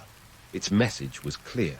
If you want change, first see your reality for what it is, a far cry from perfection. But while Utopia was busy ruffling feathers, More was still playing the game in Henry Roman VIII court, navigating the tricky waters of politics with a sly smile and razor wit. His book might have been a satire, but More was deadly serious about the need for reform. He was challenging the status quo, questioning the blind acceptance of societal norms that served the few at the expense of the many. More's Utopia is a masterpiece not just because of its content, but because of its context. It was written at a time when Europe was on the cusp of monumental change. The Protestant Reformation was simmering, the New World was being carved up like a Thanksgiving turkey, and the printing press was making sure ideas spread faster than ever before. More, with his keen insight and sharper pen, was smack in the middle of it all, asking the hard questions and poking the bear. As we dissect Utopia, it's crucial to remember that More wasn't just lampooning his society. He was urging it to be better. He was a man who walked a fine line between idealism and realism, between the court and the commoners. And though Utopia might seem like a flight of fancy, it was grounded in a deep understanding of human nature and the flaws that come with it. So, while some might dismiss More's work as a quaint literary exercise, it's clear that Utopia was, and remains, a powerful tool for reflection and critique. It challenges us to look beyond the surface and question the very foundations of our societies. And as we explore more of More's life and legacy, we'll see how this singular work fits into the larger tapestry of a man who dared to imagine a world where things could be different, even if only on the pages of a book. As we pivot from the idealistic musings of Utopia to the gritty realities of the political arena, Thomas More's life takes on a new dimension. By 1529, More is no longer just the cheeky author of a biting satire. He's knee-deep in the murky waters of English politics as Lord Chancellor. Imagine stepping into a role where the stakes are higher than a game of Tudor-era poker, with your head quite literally on the line if you play your cards wrong. Welcome to More's political career, which is as much about surviving the whims of Henry Roman VIII as it is about governing the realm. More's ascension to Lord Chancellor, succeeding the legendary Cardinal Wolsey, was no small feat. Wolsey's fall from grace was a cautionary tale, a lesson in the precariousness of power under a king who changed wives faster than you can say annulment. More's appointment was a nod to his legal acumen, and perhaps a sign that Henry Roman VIII appreciated a good wit as much as a good counsellor. But let's not romanticize this. The chancellorship was a hot seat, and More was about to find out how hot it could get. Now, becoming Lord Chancellor in 1529 wasn't like snagging a corner office with a view. It was more akin to inheriting a medieval version of a ticking time bomb. The English Reformation was gathering steam, and the Protestant Reformation was shaking Europe like a particularly aggressive earthquake. More, a devout Catholic, found himself navigating a landscape fraught with religious turmoil and political intrigue. He was in the thick of it, trying to reconcile his moral convictions with the demands of a king who was less than thrilled with papal authority. Let's talk about More's harsh stance against Protestant reformers, because, oh boy, did he make a name for himself there. More wasn't just a passive observer in the religious tug-of-war. He was a veritable bulldog for Catholic orthodoxy. Under his tenure, heretics were hunted with the zeal of a man who believed he was defending the very soul of England. His prosecution of reformers was brutal, with 6 individuals executed for heresy during his time as Chancellor. More saw Protestantism not as a harmless theological debate, but as a threat to the moral and social fabric of his country. But here's where we take a sharp left into myth-busting territory. More's actions weren't just about religious fervor. They were deeply intertwined with the economic and social factors of the time. You see, Protestantism wasn't just a religious movement. It was a socio-political force that threatened the established order. The monasteries, with their wealth and land, were integral to the economy. Protestant reformers, with their calls for church reform and redistribution of wealth, were challenging the status quo in ways that could shake the foundations of English society, and by extension, More's own position.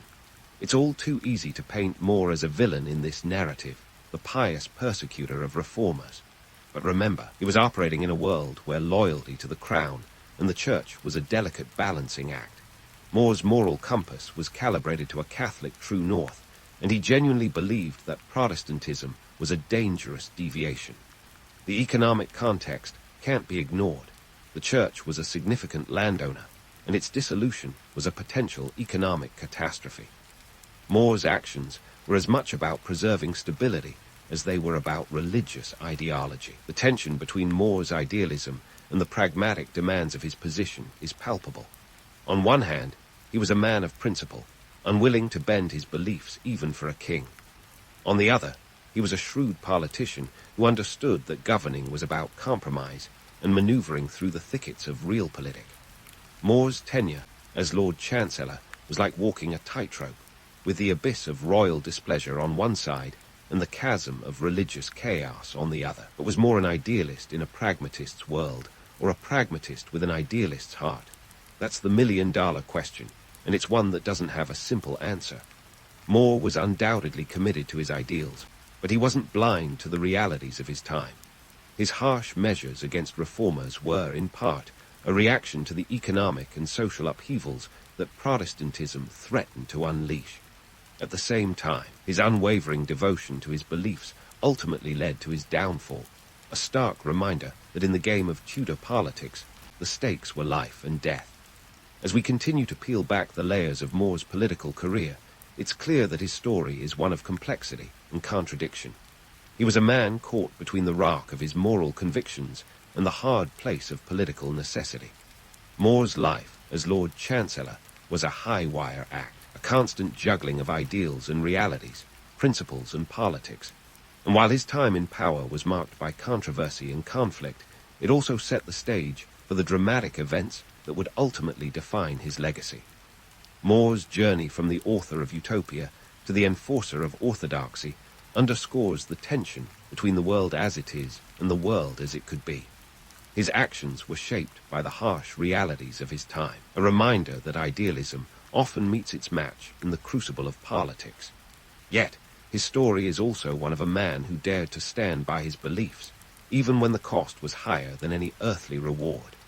And as we delve deeper into the events that marked the end of his career, we'll see just how far More was willing to go to stay true to himself in a world that demanded anything but. Thomas More's political tightrope act was about to face a gale-force wind in the shape of King Henry Roman VIII marital escapades. The king was embroiled in what historians now call the king's great matter, a euphemism for his desperate need to ditch Catherine of Aragon in favour of Anne Boleyn. Henry's desire for a male heir had morphed from a personal concern into a national crisis, and More was about to be caught in the crossfire. Let's set the stage. It's the 1530, and Henry Roman VIII is staring down the barrel of succession drama. Catherine, his queen, had produced a daughter, Mary, but no sons, and Anne Boleyn was not just bending Henry's ear, but also his heart. Enter the Pope, who was less than enthusiastic about annulling Henry's marriage. Why? Because Catherine's nephew, Charles V, the Holy Roman Emperor, had Rome under his thumb. More's Catholic convictions were as unyielding as a knight's armor, but Henry was looking for a man who could tell him what he wanted to hear. Spoiler alert, More was not that man. Here's the rub. More's loyalty was split between his faith and his king, and he was about to find out just how irreconcilable those loyalties were. Henry's solution to his matrimonial woes was to sever England's ties with the papacy and declare himself the supreme head of the Church of England. It was a bold move, akin to flipping the chessboard when the game wasn't going your way. Henry was ready to trade papal bulls for royal decrees, but More wasn't buying it. More's refusal to attend Anne's coronation in 1533 was a statement as loud as a cannon shot. It was the tipping point that marked his descent from the king's favour. Henry, who had once called More a friend, now saw him as an obstacle, and in Tudor England, obstacles were removed with all the subtlety of a sledgehammer. It wasn't long before More found himself in the Tower of London, that notorious riverside residence for those who had fallen from grace. The charges against him were as murky as the Thames: treason for refusing to take the oath of supremacy, which acknowledged Henry as the head of the church. More's silence on the matter was as eloquent as any of his speeches, but it was silence that the king found deafening. Silence may be golden, but in this case it was treasonous. In the summer of 1535, More was dragged before a tribunal at Westminster Hall. His trial was a foregone conclusion, a play with a script written in advance. The jury, handpicked and hardly impartial, took just 15 minutes to convict him. It was a judicial process that made a mockery of justice, a kangaroo court dressed up in Tudor finery. More's execution on July 6, 1535, was the final act of a tragic opera. As he mounted the scaffold, he was reported to have quipped to his executioner, "I pray you, see me safe up, and for my coming down let me shift for myself." Even in his final moments, More's wit remained as sharp as ever. His last words were a testament to his faith. "I die the king's good servant, but God's first." More's head was displayed on London Bridge as a warning to others, a grim reminder that in Henry's England, loyalty was a one-way street. But let's hit pause on the romanticized notion of martyrdom. More's death wasn't just about faith. It was the culmination of a political struggle that had left England's landscape forever altered. The economic and social upheaval that followed Henry's break from Rome was seismic. The dissolution of the monasteries, once economic and spiritual hubs, sent shockwaves through society. Land that had been in ecclesiastical hands for centuries was suddenly up for grabs, leading to a redistribution of wealth that enriched the crown and its cronies while leaving the common folk in the lurch. More's trial and execution were emblematic of the broader power struggles of the time. Henry Roman VIII's reign was marked by a blend of personal ambition and national interest, a cocktail that was as potent as it was perilous. More's fate was sealed not just by his religious convictions, but by the political tides that he could neither control nor swim against. This wasn't just a tale of a stubborn man who refused to bow to a king's whims. It was about the clash between old beliefs and new realities, a microcosm of the Tudor court's machinations. More's downfall was the result of a perfect storm of personal conviction, royal ambition, and political maneuvering. So, as we look at More's life and legacy, we should ask ourselves, was he a martyr for the ages, or a man caught in the wrong place at the wrong time? Perhaps he was both. More was a man of principle in a world where principles were often a luxury few could afford. His story is a reminder of the costs of standing by one's beliefs when the world demands compromise. As we wrap up this chapter of More's life, it's clear that his journey was one of complexity and contradiction. More was a man who dared to imagine a better world, even as he navigated the treacherous waters of Tudor politics. His life was a testament to the power of conviction, a story of a man who stood firm in his beliefs, even when the tide was against him. And as we move forward to explore the aftermath of More's execution and its impact on history, we'll see how his legacy continued to resonate long after the axe fell. As we move forward to explore the aftermath of More's execution and its impact on history, we'll see how his legacy continued to resonate long after the axe fell. Let's fast forward a few centuries. It's 1935, and the Vatican is about to give Thomas More the ultimate posthumous promotion, sainthood. Now, canonization isn't just about a halo and a spot on a stained glass window. It's a recognition of virtues that supposedly align with divine expectations. But here's the kicker. More's sainthood is as much a testament to his complex nature as it is to his steadfast faith. Thomas More's canonization came amid a backdrop of global upheaval. The world was reeling from the Great Depression, and Europe was teetering on the brink of yet another catastrophic war. The Catholic Church was searching for symbols of unwavering faith and moral integrity, qualities that More, despite his political entanglements, embodied. But let's be clear, sainthood doesn't erase the very real complexities of his life. More was a man who executed reformers in defense of his beliefs, a far cry from the peaceful image usually associated with sainthood. This duality is what makes More's legacy so fascinating. On one hand, he is celebrated as a martyr who stood firm in his refusal to acknowledge Henry Roman VIII's supremacy over the Church. On the other, he was a staunch defender of an institution that was far from perfect. The monasteries he fought to protect were not only spiritual centers, but also economic powerhouses with vast tracts of land and wealth. More's actions were as much about preserving the social order as they were about protecting the faith. But let's not put More on a pedestal without acknowledging the full scope of his contributions. His most enduring legacy isn't just his saintly status, but also Utopia, that literary grenade he lobbed into the annals of history. More's Utopia has outlived his political career and even his martyrdom. The book has been translated into countless languages and remains a staple in discussions about ideal societies. While some might argue that Utopia is an exercise in fantasy, it's also a profound critique of human nature and societal structures. More's vision of a society that values merit over might, leisure over labor, and communal welfare over individual wealth is as relevant today as it was in the 16th century. In an age where socioeconomic inequality is a heart-button issue, More's critique of wealth disparity and the hoarding of resources by the elite strikes a chord. His idea of a 6-hour workday sounds almost revolutionary in today's hustle culture. Utopia continues to challenge readers to question the status quo and envision a world where justice and equality aren't just buzzwords but realities. Now, let's talk about More as a symbol for religious integrity and humanist thought. Here's a man who managed to embody the best of both worlds, a devout Catholic who was also a Renaissance humanist. More's humanism wasn't about rejecting religion, but about reconciling faith with reason. He believed in the power of education and dialogue to elevate the human spirit. In a world that often pits science against religion, More's legacy reminds us that the two can coexist in a symbiotic relationship. More's life was a tapestry of contradictions, an intellectual powerhouse who embraced both faith and reason, a political figure who dared to challenge a king, and a satirist who critiqued societal norms while navigating their treacherous waters. His story is a reminder that history isn't just a series of black and white events, but a complex interplay of ideals and realities. More's legacy is a testament to the power of conviction and the importance of questioning the world as it is, rather than accepting it at face value. In the grand scheme of things, More's sainthood, Utopia, and his role as a symbol of integrity and humanism illustrate the enigmatic nature of his life and work.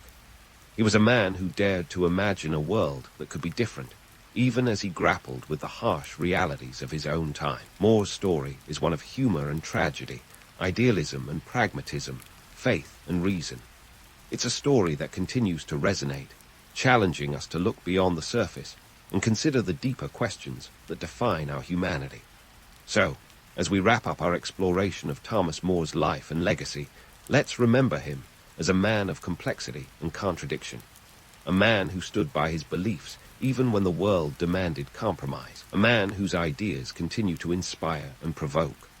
More's journey is a reminder that the stories we tell about history are as much about the present as they are about the past.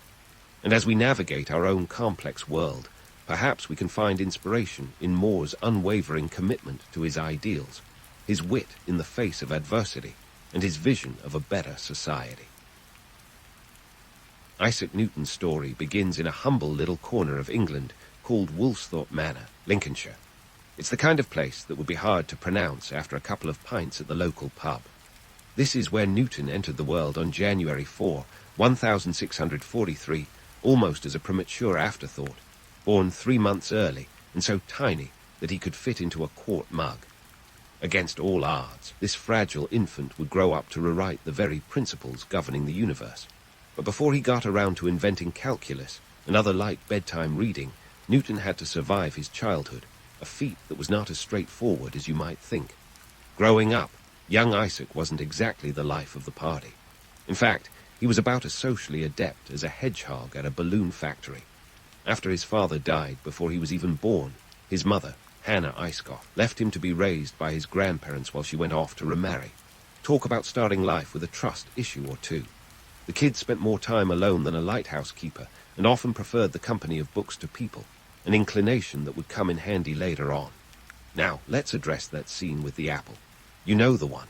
Isaac Newton sitting under a tree, minding his own business, when an apple drops on his head, and bam, gravity is discovered. It's a charming tale, sure, but it's more of a myth than a memoir.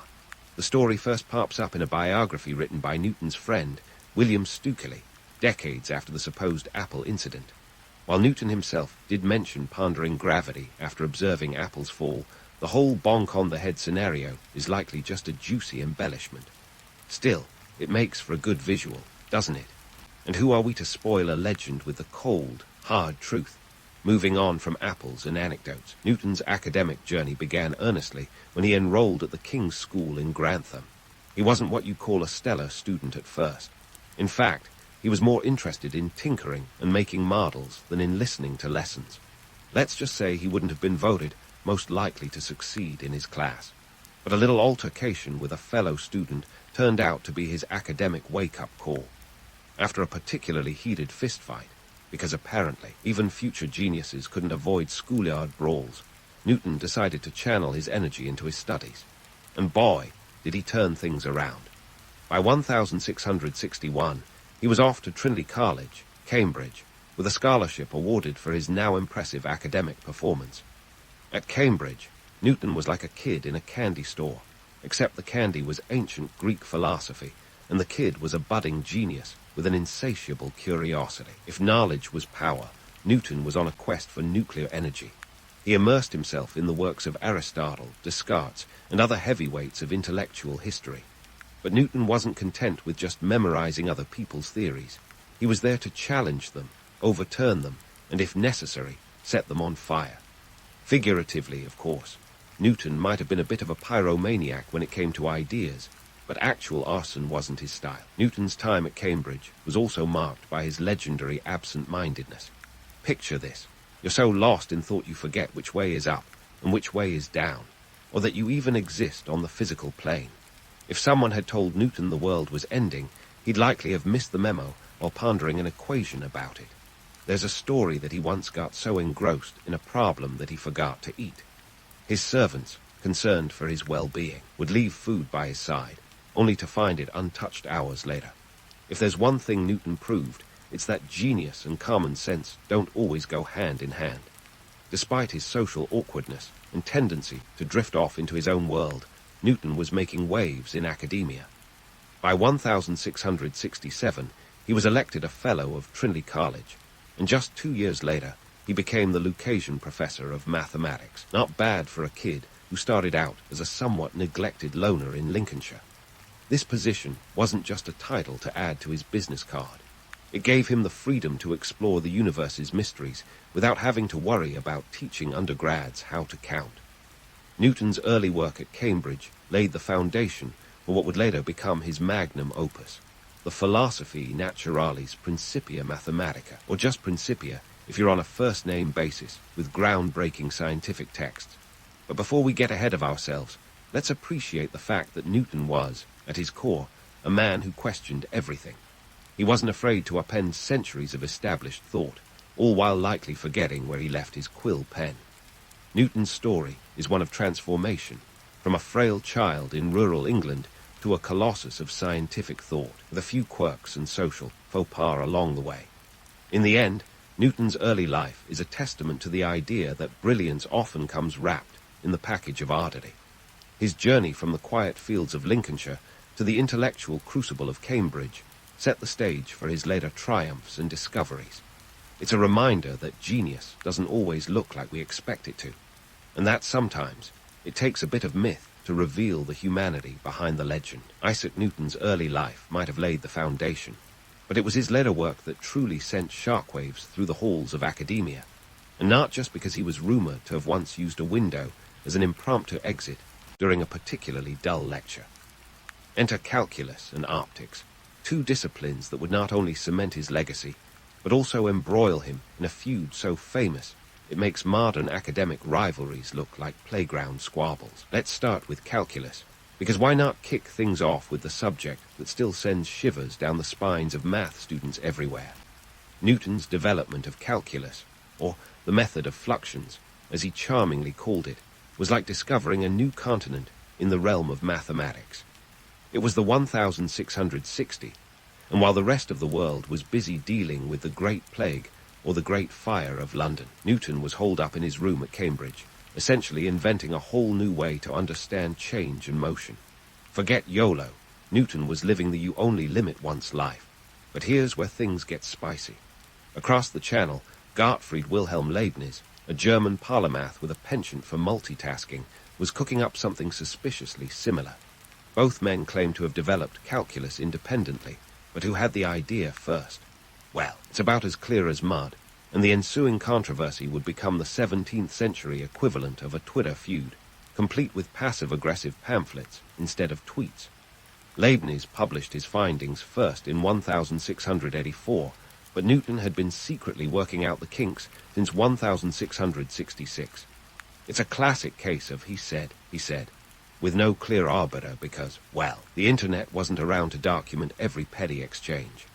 The Royal Society of London, of which Newton was a prominent member, eventually weighed in, but let's just say their impartiality was about as suspect as a fox judging a henhouse beauty pageant. They sided with Newton, which was convenient given that he was the Society's president. The feud spiraled into a full-blown academic brawl, complete with accusations of plagiarism and enough intellectual mudslinging to fill a Renaissance fair. It was the kind of rivalry that makes you wonder if the real secret to genius isn't intelligence, but rather an unyielding commitment to being the last one standing. While calculus was causing a kerfuffle, Newton was simultaneously revolutionizing how we see the world, literally. His work in optics was groundbreaking, not least because it involved poking holes in the existing theories of light. In 1666, while others were busy trying not to catch the plague, Newton was conducting experiments that involved shining light through prisms and discovering that white light was actually made up of the colors of the rainbow. It was a revelation that seemed to defy common sense, much like the fact that people back then thought bathing was optional during a pandemic. Newton detailed these findings in his book, Optics, published in 1704, which delved into the nature of light and color with the kind of detail that would give a modern-day Instagram filter a run for its money. The book laid the groundwork for the wave-particle duality of light, a concept that wouldn't be fully fleshed out until the 20th century. If that sounds a bit like science fiction, remember this was a time when witches were still a socially acceptable explanation for a bad harvest. Newton was playing 4D chess while everyone else was stuck on checkers. But like any good episode of a historical drama, the optics saga came with its own side of controversy. Renowned scientist Robert Hooke, no stranger to intellectual disputes himself, challenged Newton's theories on light. Hooke wasn't just anybody. He was a founding member of the Royal Society, and had a reputation for being as sharp-tongued as he was brilliant. The clash between Newton and Hooke was less about the specifics of their theories and more about the collision of two colossal egos in a cramped intellectual arena. Newton, ever the introvert, didn't take kindly to criticism, and Hooke was about as tactful as a bull in a china shop. Their correspondence, if you could call it that, was more akin to a series of thinly veiled insults exchanged through formal letters. Now, let's talk about the elephant in the room, or rather, the apple. Yes, we've already debunked the myth of Newton discovering gravity via a rogue fruit, but apples weren't just a metaphorical headache for Newton. They were also part of his experiments in optics, where he used them to demonstrate his findings on light refraction. It's a reminder of how often the simplest objects can become the most profound tools in the hands of a genius. And perhaps, in a way, it's fitting that the humble apple became a symbol of Newton's work. After all, his discoveries were as fundamental and nourishing to science as apples are to a balanced diet. As we wade through the muck of Newton's academic battles, it's important to appreciate the sheer audacity of his pursuits. This was a man who didn't just question the status quo. He dismantled it, piece by piece, and then rebuilt it in his own image. His work in calculus and optics not only reshaped mathematics and physics, but also set the stage for the Enlightenment, a period where reason and rationality would begin to supersede superstition and dogma. In the end, Newton's legacy is a tapestry woven with both triumph and turmoil. His contributions were monumental, yet his path was littered with disputes that were as much about personality as they were about principle. The story of Newton and Leibniz, Newton and Hooke, and all the others who crossed his path is a testament to the fact that genius is rarely a solitary endeavor, even when it appears that way. It's a reminder that the pursuit of knowledge is often as messy and contentious as it is noble and enlightening. So, as we leave Newton amidst his calculations and conundrums, remember that the real magic of his story isn't just in the equations he solved, but in the human drama that unfolded around them. Science may be about facts and figures, but history is about the people who dared to question them. And Newton, for all his quirks and quarrels, dared like few others. All right, Newton fans, buckle up, because we're about to dive into an era when our favorite mathematician traded his apple for a magnifying glass and stepped into the shadowy world of counterfeiters and coins. If you thought Newton was all about calculus and light, wait until you hear about his side gig as the 17th century version of Sherlock Holmes. By the way, he wasn't just solving mysteries. He was solving one of England's most pressing economic issues. Welcome to the Royal Mint, where Newton added a little espionage to his scientific resume. In 1696, Newton took on the role of Warden of the Royal Mint, a position that was about as exciting as a paperclip factory on a Sunday, at least on paper. Traditionally, it was a sinecure, a cushy job with more perks than responsibilities. But Newton, being Newton, took a look at those dusty ledgers and saw a puzzle begging to be solved. England was facing a currency crisis so severe it made modern inflation look like a minor inconvenience. Counterfeiters were running amok, debasing the currency faster than you could say economic collapse. The silver coins in circulation were being clipped and forged at an alarming rate, causing a real headache for anyone trying to buy a loaf of bread without needing a calculator. Newton decided that a hands-on approach was the only way to tackle the chaos. He transformed the Royal Mint into the front line of a war against counterfeiters. And when I say war, I mean it. Newton wasn't content to just sit behind a desk and hope for the best. No, he rolled up his sleeves and got to work, employing a network of spies and informants to track down the criminal masterminds behind the forgeries. It was like a game of high-stakes hide-and-seek, with Newton leveraging his analytical brilliance to outsmart the bad guys. His most infamous adversary was William Challoner, a notorious counterfeiter who was almost as clever as our man Newton. Challoner had been flooding the market with fake coins and was bold enough to publicly accuse the mint of incompetence, even suggesting they hire him to improve operations. Talk about chutzpah. Newton, however, was not amused. He launched a relentless campaign to bring Challoner to justice, digging through evidence and building a case with the precision of a seasoned detective. It culminated in 1699 when he cornered Challoner in court with enough evidence to secure a conviction. Challoner's fate, a one-way ticket to the gallows. Crime didn't pay back then, especially when Newton was on the case. Now, you might wonder why Newton, the father of modern physics, was moonlighting as a crime buster. Well, the economic implications were enormous. England was on the brink of financial disaster, and stabilizing the currency was crucial for the nation's prosperity. Remember, this was an era when wealth was often measured in coins, not credit cards or cryptocurrencies. A stable currency was essential for trade, both domestically and internationally. Newton's reforms at the Mint helped restore public confidence in the nation's money supply, underpinning the financial system that would fuel the burgeoning British Empire. Politically, Newton's work reflected the era's preoccupation with security and control.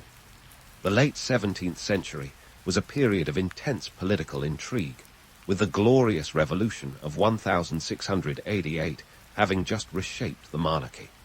Ensuring economic stability was a priority for William Roman III government, and Newton's efforts directly supported this agenda. His meticulous approach to the Mint's operations mirrored the broader quest for order in a time of turbulent change. In addition to his crime-fighting exploits, Newton made significant improvements to the Mint's operations. He introduced the milling of coins, a process that made it much harder to clip the edges without detection. This little innovation was a game-changer, akin to inventing the PIN code for your debit card. Newton's attention to detail and insistence on accuracy were legendary. He personally supervised the weighing and assaying of coins. It was the kind of dedication that would make even the most detail-oriented accountant blush. Despite his triumphs, Newton's time at the Mint wasn't all sleuthing and silver. He faced his fair share of bureaucratic headaches, rivalries, and the occasional political entanglement. But in true Newtonian fashion, he navigated these challenges with his characteristic mix of genius and stubborn determination. By the time he became master of the Mint in 1699, he had already left an indelible mark on the institution, turning it from a den of inefficiency into a model of precision and security. So there you have it, folks.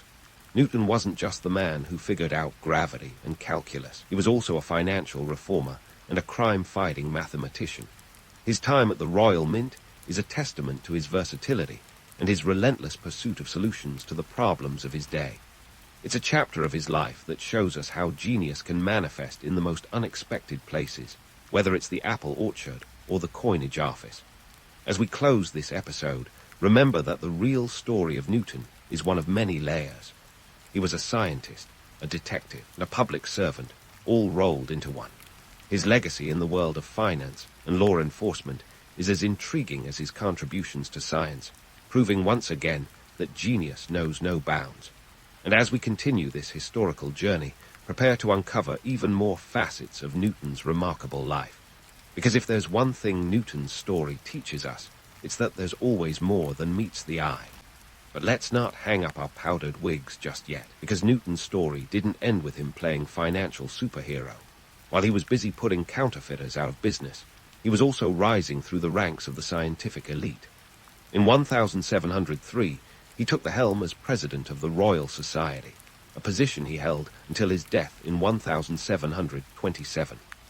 Now, if you think that sounds like a cushy job where you just shake hands and nod sagely, think again. The Royal Society was the epicenter of scientific innovation and intellectual infighting, and Newton, never one to back down from a good spat, found himself at the center of more than one scientific skirmish. First up on the list of Newton's infamous feuds was his ongoing rivalry with Robert Hooke. If academic squabbles were a sport, these two would be the heavyweight champions. Hooke, who had his own impressive resume including Hooke's law of elasticity, was something of an intellectual sparring partner for Newton. Unfortunately, their relationship was less about friendly debate and more about mutual disdain. When Newton published his Principia, Hooke accused him of stealing the inverse square law, a key idea in gravitational theory, from Hooke's own work. Newton, never one to take criticism lightly, responded by systematically removing any reference to Hooke's contributions from subsequent editions of his work. Petty, perhaps. Effective, definitely. Despite the drama, Newton's presidency wasn't just about settling old scores. He was instrumental in transforming the Royal Society into a powerhouse of scientific thought. expanding its influence and ensuring that it remained a premier institution for scientific inquiry. Under his leadership, the Society published numerous groundbreaking papers and facilitated the exchange of ideas across Europe. Newton's vision for the Society was clear. Science should be rigorous, free from the shackles of superstition, and above all, thoroughly Newtonian. Speaking of shackles, let's talk about Newton's fascination with alchemy, a pursuit that seems as out of place in his life as bacon at a vegan brunch. Alchemy, the medieval forerunner to chemistry, was all about the transmutation of base metals into gold and discovering the philosopher's stone, a mythical substance that could grant immortality. It sounds like the stuff of fantasy novels, but in Newton's day, alchemy was a serious business. And Newton, ever the polymath, dove headfirst into the murky waters of the alchemical arts. Now, you might be wondering how the same man who gave us the laws of motion could also be hunting for magical elixirs. The truth is, Newton saw no contradiction here. In the 17th century, the boundaries between science and mysticism were as blurred as a Monet painting. Many intellectuals believed that alchemy held the keys to understanding the natural world, and Newton was no exception. He filled countless notebooks with cryptic symbols and formulas, devoting hours to experiments that would have made even the most ardent fantasy fan raise an eyebrow. But was it all just a wild goose chase? Not entirely. Newton's alchemical work, while not yielding gold or the secret to eternal life, did contribute to his broader understanding of chemistry. He meticulously recorded the results of his experiments, and his methods, rooted in empirical observation and rigorous testing, laid the groundwork for modern chemistry. Plus, let's be honest, if anyone was going to turn lead into gold, it was going to be the guy who turned apples into gravity. Of course, Newton's later years weren't just spent in the company of alchemical texts and scientific papers. As he aged, he became increasingly cantankerous, a trait that seemed to grow in tandem with his fame. By the time he reached his 70s, Newton had evolved into a full-fledged curmudgeon, the kind who might have yelled at kids to get off his lawn if he hadn't been too busy contemplating the laws of the universe. His irascibility was legendary, and he was known to hold grudges with the tenacity of a bulldog with a bone. A prime example of his stubbornness was his ongoing feud with John Flamsteed, the astronomer royal.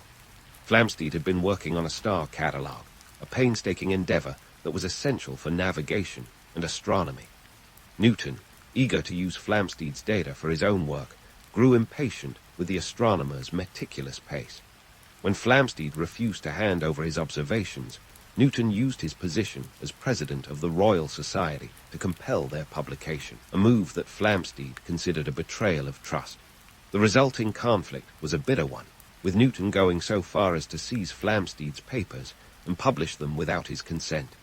It was the kind of academic arm wrestling that makes you wonder if Newton was secretly auditioning for a role in a historical soap opera. Despite his often prickly demeanor, Newton's later life was also marked by immense respect and recognition. He was knighted by Queen Anne in 1705, becoming Sir Isaac Newton. Thank you very much. It was a testament to his unparalleled contributions to science and his status as a national icon. Although one suspects the Queen might have thought twice about handing him a sword if she'd known about his penchant for grudges. As we inch closer to the end of Newton's story, it's clear that his later years were as complex and contradictory as the man himself. On one hand, he was the embodiment of the Enlightenment, a champion of reason and empirical evidence. On the other, he was a man of deep-seated beliefs and mystical pursuits, unafraid to venture where others dared not tread. His intellectual pursuits were as varied as a modern-day streaming service, offering everything from groundbreaking science to arcane alchemical recipes. In the end, Newton's life was a tapestry of brilliance and eccentricity, a reminder that genius often comes wrapped in the most unexpected of packages. His legacy is a testament to the power of curiosity and the relentless pursuit of truth, irrespective of where that journey might lead. As we leave Newton for now, poised on the cusp of his final years, we're reminded that the story of science is as much about the people who dared to dream as it is about the discoveries they made. Stay tuned, because there's more to come in this saga of the man who dared to decode the universe, and occasionally to pick a fight with it. The final act of Newton's life is like the closing scene of a blockbuster movie. The hero, having battled foes both intellectual and personal, stands triumphant, albeit a bit weathered, as the curtain falls.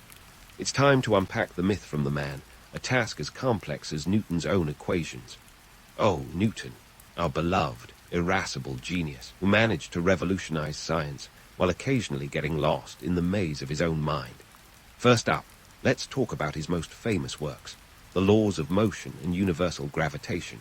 Published in 1687 in his magnum opus, the Philosophiae Naturalis Principia Mathematica. Try saying that 3 times fast. Newton's laws didn't just nudge the door of scientific understanding ajar. They kicked it wide open. Before Newton, the universe was a bit like a teenager's bedroom, chaotic, mysterious, and largely misunderstood. Newton cleaned it up, showing that the motion of everything from falling apples to orbiting planets could be explained with 3 simple laws. You know the ones. An object in motion stays in motion. Force equals mass times acceleration, and every action has an equal and opposite reaction. They might sound straightforward today, but back then, it was like Newton handed everyone a map in a world where people had been wandering aimlessly.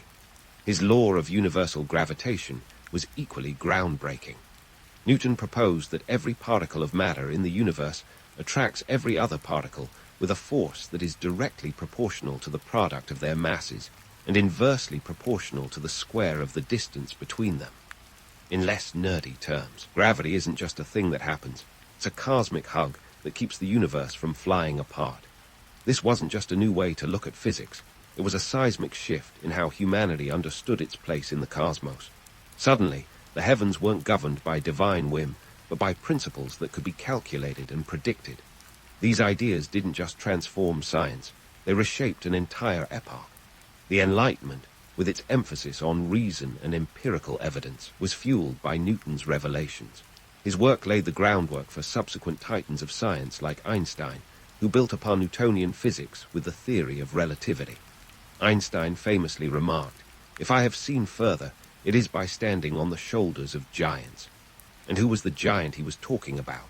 Our boy Isaac, of course.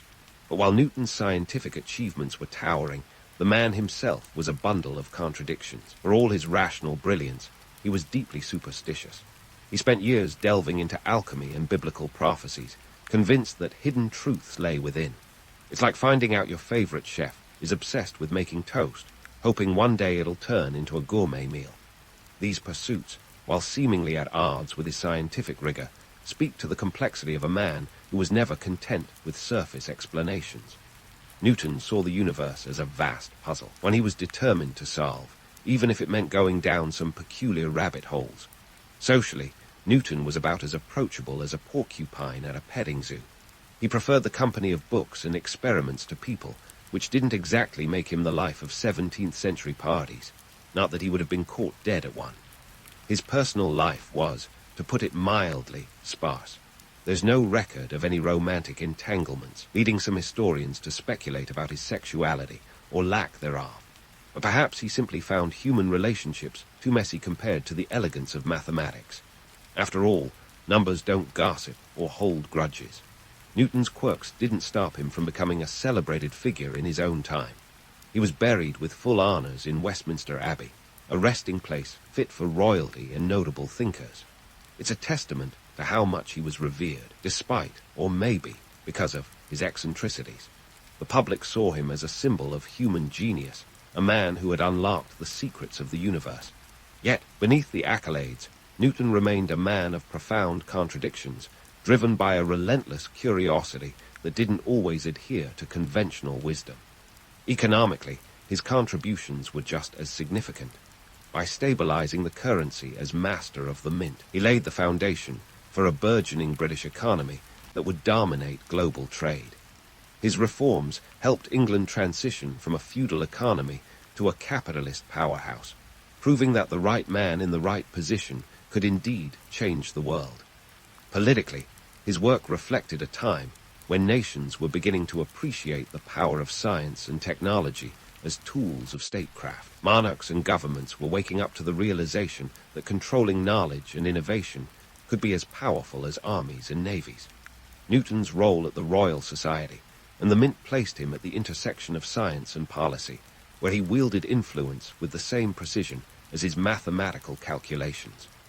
As we conclude, let's address the mythos surrounding Newton. The image of him sitting under an apple tree, discovering gravity with a bonk on the head, is a charming fiction, one that persists because it encapsulates the wonder of discovery. It's a neat story, an accessible metaphor for a mind that was anything but simple. Yet the reality is even more compelling. Newton was a man who saw the world not as it was, but as it could be understood, and he dedicated his life to bridging that gap. In the end, Newton's legacy is not just a collection of laws and theories, but a testament to the power of human intellect and the importance of curiosity. He showed us that the world is knowable, that the universe's mysteries can be unraveled with patience, logic, and a touch of daring. His life is a reminder that genius often comes wrapped in enigma, that the most profound truths can emerge from the most unlikely places. So, as we close the book on Sir Isaac Newton, remember this. The next time you see an apple, think not of the myth, but of the man who dared to question why it fell. Because in that questioning, Newton didn't just change science. He changed humanity's understanding of its place in the cosmos. And that, dear friends, is a legacy that will endure as long as apples fall from trees and humans look up at the stars in wonder. In the bustling heart of the Aztec Empire, chocolate was more than just a treat. It was a lifestyle, a currency, and a religious sacrament all rolled into one bitter, frothy concoction. Forget your modern-day mocha lattes or artisanal chocolate bars wrapped in biodegradable packaging. Back in the 15th century, if you were sipping on Zarcaladl, you were flexing harder than a tech bro with a cryptocurrency portfolio. The Aztecs didn't just drink chocolate, they revered it. For them, Zarcaladl was the elixir of the elite, the social currency of the upper echelons. Picture this, a bustling marketplace where cacao beans were as good as gold, and in some cases better. In fact, Aztec merchants might have scoffed at your shiny metal coins, preferring the rich, earthy aroma of cacao beans instead. Just to put things into perspective, 100 cacao beans could score you a turkey. Talk about a Thanksgiving feast with a twist. Or for those so inclined, 10 beans could buy the services of a prostitute. Yes, cacao was the ancient equivalent of cash, and it was worth every bean. But before you start imagining Montezuma lounging in a golden tub, guzzling gallons of chocolate like some decadent cocoa emperor, let's pump the brakes on that myth. The story goes that Montezuma Roman II, the last ruler of the Aztec Empire, would knock back 50 cups of chocolate a day. This tale paints a vivid picture of excess, but the reality was likely more measured. While Montezuma did enjoy his chocolate, the idea of him bathing in it is as exaggerated as the notion of him wearing a feathered headdress to bed. The truth is, chocolate wasn't just a beverage to be enjoyed in copious amounts. It was a sacred ritual, a solemn ceremony, and an expression of divine connection. You see, chocolate's role in Aztec society was as multifaceted as a diamond. Its bitter brew was commonly associated with religious ceremonies, where priests would offer it to the gods. The Aztecs believed that cacao was a gift from Quetzalcoatl, the feathered serpent god. So, when they raised a frothy cup of Zarcaladl to their lips, they weren't just drinking, they were communing with the divine. This wasn't your average coffee break. This was spiritual enlightenment in a cup. In economic terms, cacao beans were more stable than the Aztec economy itself. Forget inflation and market crashes. Your bean stash was as good as gold, literally. The Aztec taxation system even accepted cacao beans as payment, which is a far cry from today's IRS demanding cold, hard cash. The beans were meticulously counted and stored, with records showing that one tribute to the emperor could include as many as 980 loads of beans, each containing 8,000 beans. That's a whole lot of chocolate clout, but let's not romanticize it too much. While the idea of a chocolate-based economy might sound sweet, the reality was a bit more bitter. The cacao fields were often maintained by conquered tribes, who toiled under the watchful eyes of Aztec overseers. For these laborers, the chocolate economy meant hard work and little reward. The beans they harvested were destined for the hands of the elite, leaving the average worker with little more than a taste of the wealth they generated. Yet, the allure of chocolate was undeniable. Its power as a status symbol was evident in the way it was served. Only the nobility and warriors of high rank were permitted to indulge in this luxurious drink. It was often served in ornate vessels, sometimes spiked with chili peppers or vanilla to enhance its flavor. The bitter, frothy concoction was a far cry from the sweetened versions we know today, but for the Aztecs, it was the taste of prestige and power. As we delve deeper into the Aztec chocolate traditions, it's important to remember that this wasn't just a society with a sweet tooth. This was a civilization that understood the value of cacao, not just as a commodity, but as a cornerstone of their economy, their religion, and their identity. So next time you sip on a hot chocolate, take a moment to appreciate the rich history behind that cup. Because for the Aztecs, chocolate was more than just a drink. It was the essence of life itself. If you thought the Aztecs' chocolate game was strong, wait till you step into the Tlatelolco market. This wasn't just any market. It was the beating heart of commerce, a dizzying spectacle where chocolate reigned supreme. Imagine 60,000 shoppers buzzing around like caffeine-fueled bees, their eyes set on the rich aroma of cacao beans. These beans weren't just flying off the shelves. They were practically airborne, trading hands faster than viral cat videos. The Tlatelolco market was the epicenter of Aztec trade, and chocolate was the MVP. In this bustling bazaar, cacao beans were the currency that kept the wheels of the economy turning. But let's not forget the logistics that made it all possible. Trade routes crisscrossed the Aztec empire like a well-woven tapestry, with merchants hauling goods over hundreds of miles. Picture this. Merchants, or parchdecker as they were known, trekking through dense jungles and rugged mountains, their backs laden with precious cacao beans. These guys were the original long-haul truckers, minus the diesel fumes and CB radio chatter. Now, the market wasn't just about buying and selling.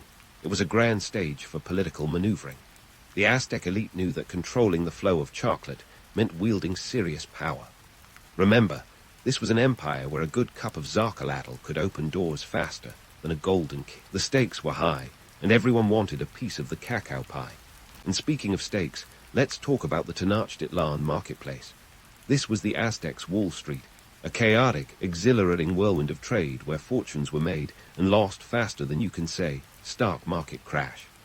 Here, chocolate wasn't just a commodity. It was an investment, a symbol of wealth and status. The marketplace was a financial powerhouse, a place where economic dynamics were as complex as a soap opera plot twist. But don't let the glitz and glamour fool you. Behind the scenes, the chocolate economy had its dark side. Conquered tribes toiled endlessly to cultivate the cacao beans that fueled the empire's insatiable appetite. These laborers were the unsung heroes, or perhaps the tragic figures, of the chocolate saga. While the Aztec elite sipped their frothy brews, workers barely got a whiff of the wealth they generated. It's like being the roadie at a rock concert. You're integral to the show, but you'll never be the one in the spotlight. Despite these harsh realities, the allure of chocolate was undeniable. It was the social lubricant that greased the wheels of Aztec society. No high-ranking warrior or noble would be caught dead without their ornate cup of Zarcalatl. It was the ultimate status symbol, a liquid gold that signified prestige and power. And let's not forget its role in diplomacy. Offering chocolate to a guest was the Aztec equivalent of rolling out the red carpet. So, as you wander through the marketplace, marvel at the economic genius and political savvy that made chocolate the cornerstone of the Aztec empire. But also spare a thought for the people who made it all possible, the ones who worked tirelessly behind the scenes. Because in the grand tapestry of history, every thread matters. And in the Aztec world, chocolate was the thread that held it all together. As we delve deeper into this cacao-fueled saga, remember that the story of Aztec chocolate is one of contrasts, of luxury and labor, of divine connection and earthly toil. It's a reminder that behind every cup of Zarcalatl lies a rich, complex history that's as bittersweet as the drink itself. So next time you find yourself sipping on a mug of hot chocolate, think of the bustling Tlatelolco market, tireless merchants, and the economic powerhouse that was the Aztec Empire. Because when it comes to chocolate, there's always more than meets the eye. And speaking of chocolate's multifaceted role, let's dive into the Aztec social scene where chocolate wasn't just a luxury. It was a social catalyst, a Cupid's arrow wrapped in a frothy, spicy brew. We're talking about rituals that could make your average rom-com look like a black and white silent film. In the world of Aztec courtship, chocolate was the ultimate wingman, the original swipe right, if you will. Picture this. A young Aztec nobleman, heart pounding like a drum, ready to propose. He doesn't drop to one knee or whip out a diamond ring. He offers a cup of chocolate. That's right, folks. Chocolate was the engagement ring of the Aztec world. If the lady accepted his frothy offering, it was game on. If not, well, better luck next time, buddy. It was as simple and nerve-wracking as it sounds. Let's be honest. A rejection over a cup of chili-infused cocoa might sting more than a "let's just be friends" text. Now, before you dismiss this as just another quaint tradition, consider the stakes. Chocolate was no ordinary beverage. It was imbued with status, wealth, and a touch of divine blessing. Offering chocolate meant you were serious, ready to splash out on the good stuff, and possibly even willing to share your cacao stash, a gesture akin to sharing your Netflix password today. But chocolate's role wasn't just limited to playing matchmaker. The Aztecs believed it had aphrodisiac properties, a notion that might make you chuckle, but held serious sway back then. In a culture where symbolism was everything, a drink that could ignite passion was worth its weight in gold, or cacao beans, to be precise. Imagine the awkwardness of those first dates, both parties trying to play it cool while sipping on a concoction intended to spark desire. Move over Tinder. Frothy chocolate had the Aztec dating scene covered. Stepping away from the romantic and into the religious, chocolate also had a seat at the spiritual table. Aztec ceremonies were grand affairs, and chocolate played a starring role. Take the festival of Tarxcatl, an annual event dedicated to the god Tezcatlipoca, where chocolate was consumed as part of the ritual. It acted not just as a drink, but as a medium for divine communication. When priests raised a cup of zarcalatl, they weren't merely enjoying a beverage. They were engaging in a sacred dialogue with the gods. Chocolate was the divine heartline, if you will. The Aztecs also used chocolate in ceremonies to honor Quetzalcoatl, the feathered serpent deity credited with gifting cacao to humanity. Here, chocolate wasn't just a beverage. It was an offering, a sacred tribute to the god who had bestowed such a precious gift upon them. It's like bringing the world's finest wine to a dinner party hosted by Zeus. Yet, let's not sugarcoat it. Participation in these ceremonies was often compulsory and could be as much about political allegiance as spiritual devotion. It was a chance for the elite to display their piety and their wealth by providing lavish quantities of chocolate for the occasion. Failing to partake meant risking divine disfavor or, worse, political exile. In the grand theater of Aztec society, chocolate was the prop that kept the show running, a testament to both religious fervor and political cunning. But before we get too swept up in this romanticized notion of chocolate as a mystical elixir, it's crucial to remember the reality behind the ritual. The cacao beans that fueled these ceremonies were the product of intense labor. Cultivated by the hands of the conquered, the production of chocolate was a tale of toil and tribute. The beans passed through the hands of countless workers before reaching the ornate vessels of the priests and noblemen. It's a bittersweet reminder that behind every cup of Aztec chocolate lay a complex web of socio-economic dynamics. In many ways, chocolate was the Aztec empire in microcosm, a luxurious indulgence underpinned by a foundation of labor and sacrifice. For the Aztecs, it was a drink that connected them to the divine, sealed romantic fates, and signified social status. It was more than just a beverage. It was an experience, an essential thread in the rich tapestry of Aztec life. So, the next time you sip on a hot chocolate, spare a thought for the Aztec nobleman nervously offering his beloved a cup, hoping to hear the equivalent of a yes. Or imagine the priests solemnly sipping chocolate as they sought the favor of the gods, each sip a prayer wrapped in rich, frothy splendor. Because in the world of the Aztecs, a cup of chocolate was never just a drink. It was a statement, a connection, a ritual, a symbol of life itself. As we continue to explore the intricate world of Aztec chocolate, it's clear that this humble bean held more power and prestige than most modern commodities. And there's still more to uncover in this rich history. So stay tuned for the next installment, where we'll peel back even more layers of this deliciously complex story. As we dive into the next chapter of our chocolate saga, the stage is set for a dramatic clash of cultures that would make any soap opera seem tame. Enter the Spaniards, led by none other than Hernán Cortés, the man who took unwanted guests to a whole new level. Landing on the shores of the Aztec Empire in 1519, Cortés wasn't exactly welcomed with open arms. or perhaps open mugs of Zarcaladl would be more accurate. But he was about to swipe more than just a few sips from the Aztec chocolate chalice. He was on a mission to rewrite the chocolate playbook. Now, let's not sugarcoat this. Cortés and his crew were initially less than impressed with the Aztec version of chocolate. Imagine offering someone a glass of what they expect to be sweet, only for them to choke on a bitter, frothy concoction that's more chilly than cocoa. The Spaniards' first taste of Zarcaladl was a bit like biting into a chocolate bar and finding a jalapeno surprise inside. Not exactly love at first sip. But here's the twist. What began as disgust soon morphed into a full-blown addiction. The Spaniards, ever the opportunists, recognized potential when they tasted it, literally.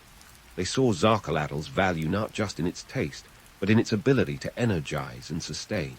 Forget your modern energy drinks. The Aztecs had already perfected the art of caffeinated beverages long before Monster or Red Bull were even a glimmer in a marketing exec's eye. Cortés, ever the savvy strategist, was quick to leverage this newfound obsession. He wasted no time in sending cacao beans back to Europe, along with a detailed report on their invigorating properties. And thus, chocolate began its grand European tour. This was the start of a culinary metamorphosis that would see chocolate evolve from a bitter Aztec brew to the sweetened delight that would soon sweep across Europe like a sugar-coated storm. The hybridization of chocolate into the European palate was akin to a culinary remix, where the DJ is part alchemist, part marketer. While the Aztecs treated chocolate as a robust, spicy concoction best served with a side of reverence, the Europeans were all about the sugar. They transformed Zarcaladl into a sweeter, milkier version that was more dessert than divine offering. It was a bit like turning a rock anthem into a pop ballad. Different audience, different appeal. This cultural exchange was as enlightening as it was jarring. Imagine the Aztec nobility watching in horror as their sacred drink was sweetened and diluted, stripped of its ceremonial gravitas, and served as a sugary treat. To the Aztecs, this was like watching someone dunk a holy relic in caramel, sacrilege with a side of sprinkles. But let's pause to consider the economics of this chocolate transformation, because, as always, money talks and cacao walks. Cacao beans, once the currency of the Aztec elite, transformed into a lucrative commodity in Europe. The Spanish crown saw the potential for profit and wasted no time in establishing cacao plantations in their new colonies. This was capitalism in its rawest, most exploitative form, with indigenous laborers forced to cultivate the beans under brutal conditions. Here, the sweet taste of chocolate in European parlors masked the bitter reality of colonial exploitation. As chocolate fever spread across Europe, it wasn't just the taste buds of the elite that were tingling. Chocolate became the beverage of choice for the wealthy, a status symbol sipped in lavish salons and opulent dining halls. It was the ultimate luxury, a blend of sophistication and indulgence that was worth its weight in gold, or at least in cacao beans. By the 17th century, chocolate houses were popping up faster than hipster coffee shops in Brooklyn, each one eager to cater to the burgeoning appetite for this exotic new drink. Yet, amid all this chocolate mania, the contrast between Aztec and European consumption was as stark as an avocado at a steakhouse. While the Aztecs revered chocolate as a sacred, almost spiritual experience, the Europeans saw it as a commodity, a means to flaunt wealth and indulge in excess. It was a marriage of convenience, not of culture, where chocolate's divine origins were overshadowed by its newfound role as a sugary delight. But let's not get too romantic about the European chocolate revolution. While the transformation was undoubtedly sweet, it was also driven by a desire for profit and power. The European chocolate craze was less about cultural appreciation and more about economic domination. The Spanish crown, along with other European powers, capitalized on this newfound obsession, reaping the rewards of a booming chocolate trade while the laborers remained shackled to the harsh realities of colonial rule. In many ways, the story of chocolate's European conquest is a reminder of the dual nature of history.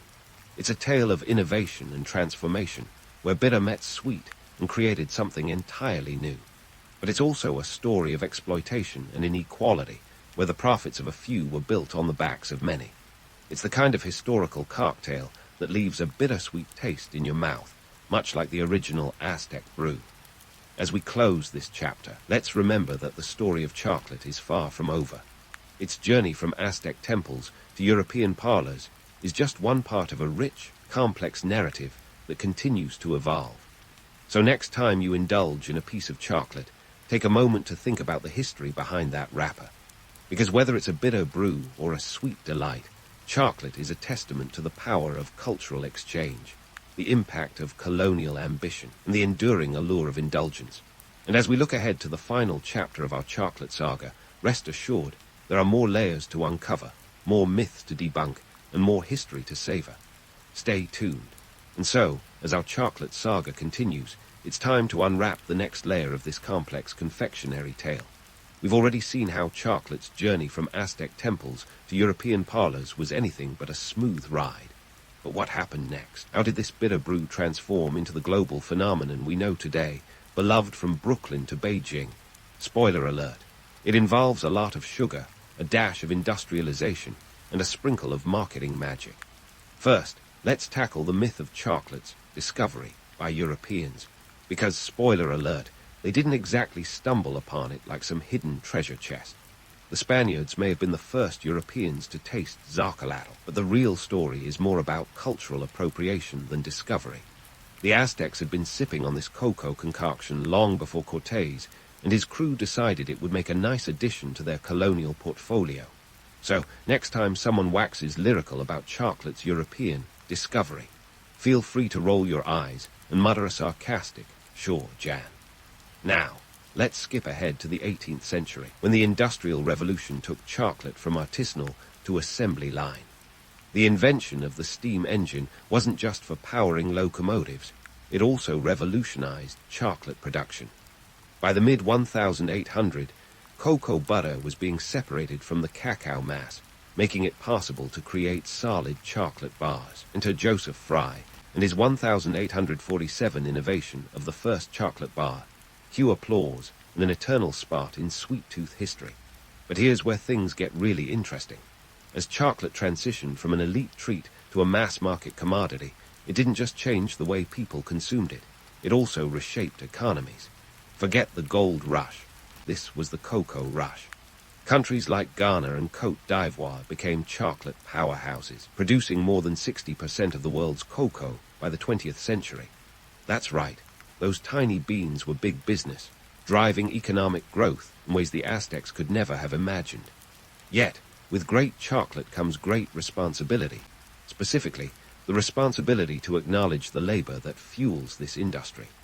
Much like the Aztec economy relied on the hard work of conquered tribes, modern chocolate production has its own dark side. Reports of child labor and poor working conditions in cocoa-producing countries remind us that chocolate's sweet exterior often masks bitter realities. It's a sobering thought next time you unwrap a shiny bar of your favorite treat. Switching gears, let's talk culture. Chocolate didn't just stay confined to the realm of food. It seeped into art, literature, and even medicine. In the 19th century, it was prescribed as a remedy for everything from tuberculosis to indigestion. Apparently, a spoonful of cocoa helped the medicine go down long before Mary Poppins sang about it. And in literature, chocolate has been a symbol of decadence, temptation, and even rebellion. Think of Roald Dahl's Willy Wonka or Joanne Harris's Chocolate, where chocolate is practically a character in its own right. But don't be fooled into thinking chocolate's only role is in novels and film. In the world of high-end gastronomy, chocolate has become a canvas for culinary artists. Chefs like Pierre Hermé and Dominique Ansel have elevated chocolate to new heights, creating masterpieces that would probably have Montezuma nodding in approval, or at least taking a selfie. These creations are a far cry from the Aztec zacatl, but they carry the same spirit of innovation and reverence for the cocoa bean. Yet, even as chocolate has gone gourmet, its mass-produced counterpart marches on, filling supermarket shelves and vending machines worldwide. Brands like Hershey's, Cadbury, and Nestlé have become household names, with their bars becoming as ubiquitous as the smartphone in your pocket. And let's not forget the cultural phenomena like Kinder Eggs or M&M's, which have captured the hearts and taste buds of generations. These candies may not have the highbrow artistry of a Parisian chocolatier, but they embody chocolate's universal appeal, a sweet treat for the everyman. So, where does that leave us? Well, with a chocolate bar in one hand and a rich tapestry of history in the other. The legacy of Aztec chocolate traditions is alive and well, echoing through every sip of hot cocoa and every bite of a chocolate truffle. Whether in a posh boutique or a corner store, chocolate's journey from sacred elixir to global staple continues to captivate and inspire. In the end, chocolate is more than just a sweet indulgence. It's a testament to human ingenuity, cultural exchange, and the complex dance between luxury and labor. It's a story of contrasts, where the sacred meets the secular and bitter meets sweet. So, the next time you find yourself enjoying a piece of chocolate, take a moment to savor not just the flavor, but the rich history that brought it to your taste buds. Because in the world of chocolate, every bite tells a story, and what a delicious story it is. In the winding corridors of ancient Chinese lore, there's a tale so peculiar it could rival the quirkiest origin stories of superhero comics. Meet Laozi, the enigmatic sage who, if tales are to be believed, was born with a beard. Now, if you're thinking, hold on, a bearded baby, you wouldn't be alone. That's the kind of legendary material that makes even the most hardened historians raise an eyebrow. Let's rewind about 600 years to the 6th century BCE, a time when the Zhou dynasty was having a bit of a rough patch. Picture this. Political chaos is the order of the day, as the dynasty splinters like an old clay pot dropped on a stone floor. The power struggles were so intense, you'd think they were auditioning for a reality TV show on dynastic drama. Amidst all this, Laozi, supposedly born liar, comes into the world, albeit with a fully formed philosophical agenda seemingly tucked under his infant arm. But let's get back to that birth story. According to the legend, Laozi gestated in his mother's womb for 62 years. That's right, 62. By the time he was born, he was not only sporting facial hair, but also ready to drop some wisdom bombs. Perhaps this is why people later claimed he lived to a ripe old age of 160. I mean, if you start life at 62, it's only fair to get some extra time on the back end right. Of course, the historical accuracy of these details is, let's say, questionable at best. More reliable sources suggest he was just an exceptionally wise man who knew how to spin a good yarn, or perhaps had others do the spinning for him. As we sift through the sands of time, trying to separate fact from folklore, we find ourselves in a China that's anything but orderly. The Zhou dynasty's decline was a masterclass in how not to hold an empire together. The dynasty had been around since around 1046 BCE, but by Laozi's alleged time, it was running on fumes. Think of it as the political equivalent of an aging rock band going through a messy breakup. The central authority was fraying, states were warring, and everyone was scrambling for power like it was the last slice of pizza. Enter Laozi, who supposedly served as the keeper of records at the Zhou court. In a world where everyone seemed to be screaming, "Look at me," Laozi said, "Let's chill out." His philosophy, Daoism, or Taoism if you fancy a different spelling, emphasized harmony with the Tao, the way. And what exactly is the Tao? Well, it's everything and nothing, the force that flows through all life. It's as if the universe had its own behind-the-scenes director's cut, and Laozi was the only one who had seen it. Laozi's teachings encouraged people to live simply, in accordance with nature, and to embrace the concept of wu-wai, or non-action. Now, before you get any ideas about this being the ancient precursor to procrastination, wu-wai is more about going with the flow than binge-watching the latest series while ignoring your to-do list. It's a philosophy that resonated deeply in an era where the rat race was less about cubicles and more about literal survival. While Laozi was penning, or perhaps dictating, the Tao Te Ching, his magnum opus, China was a land of philosophical ferment. Confucius, another heavyweight of Chinese thought, was reportedly a contemporary.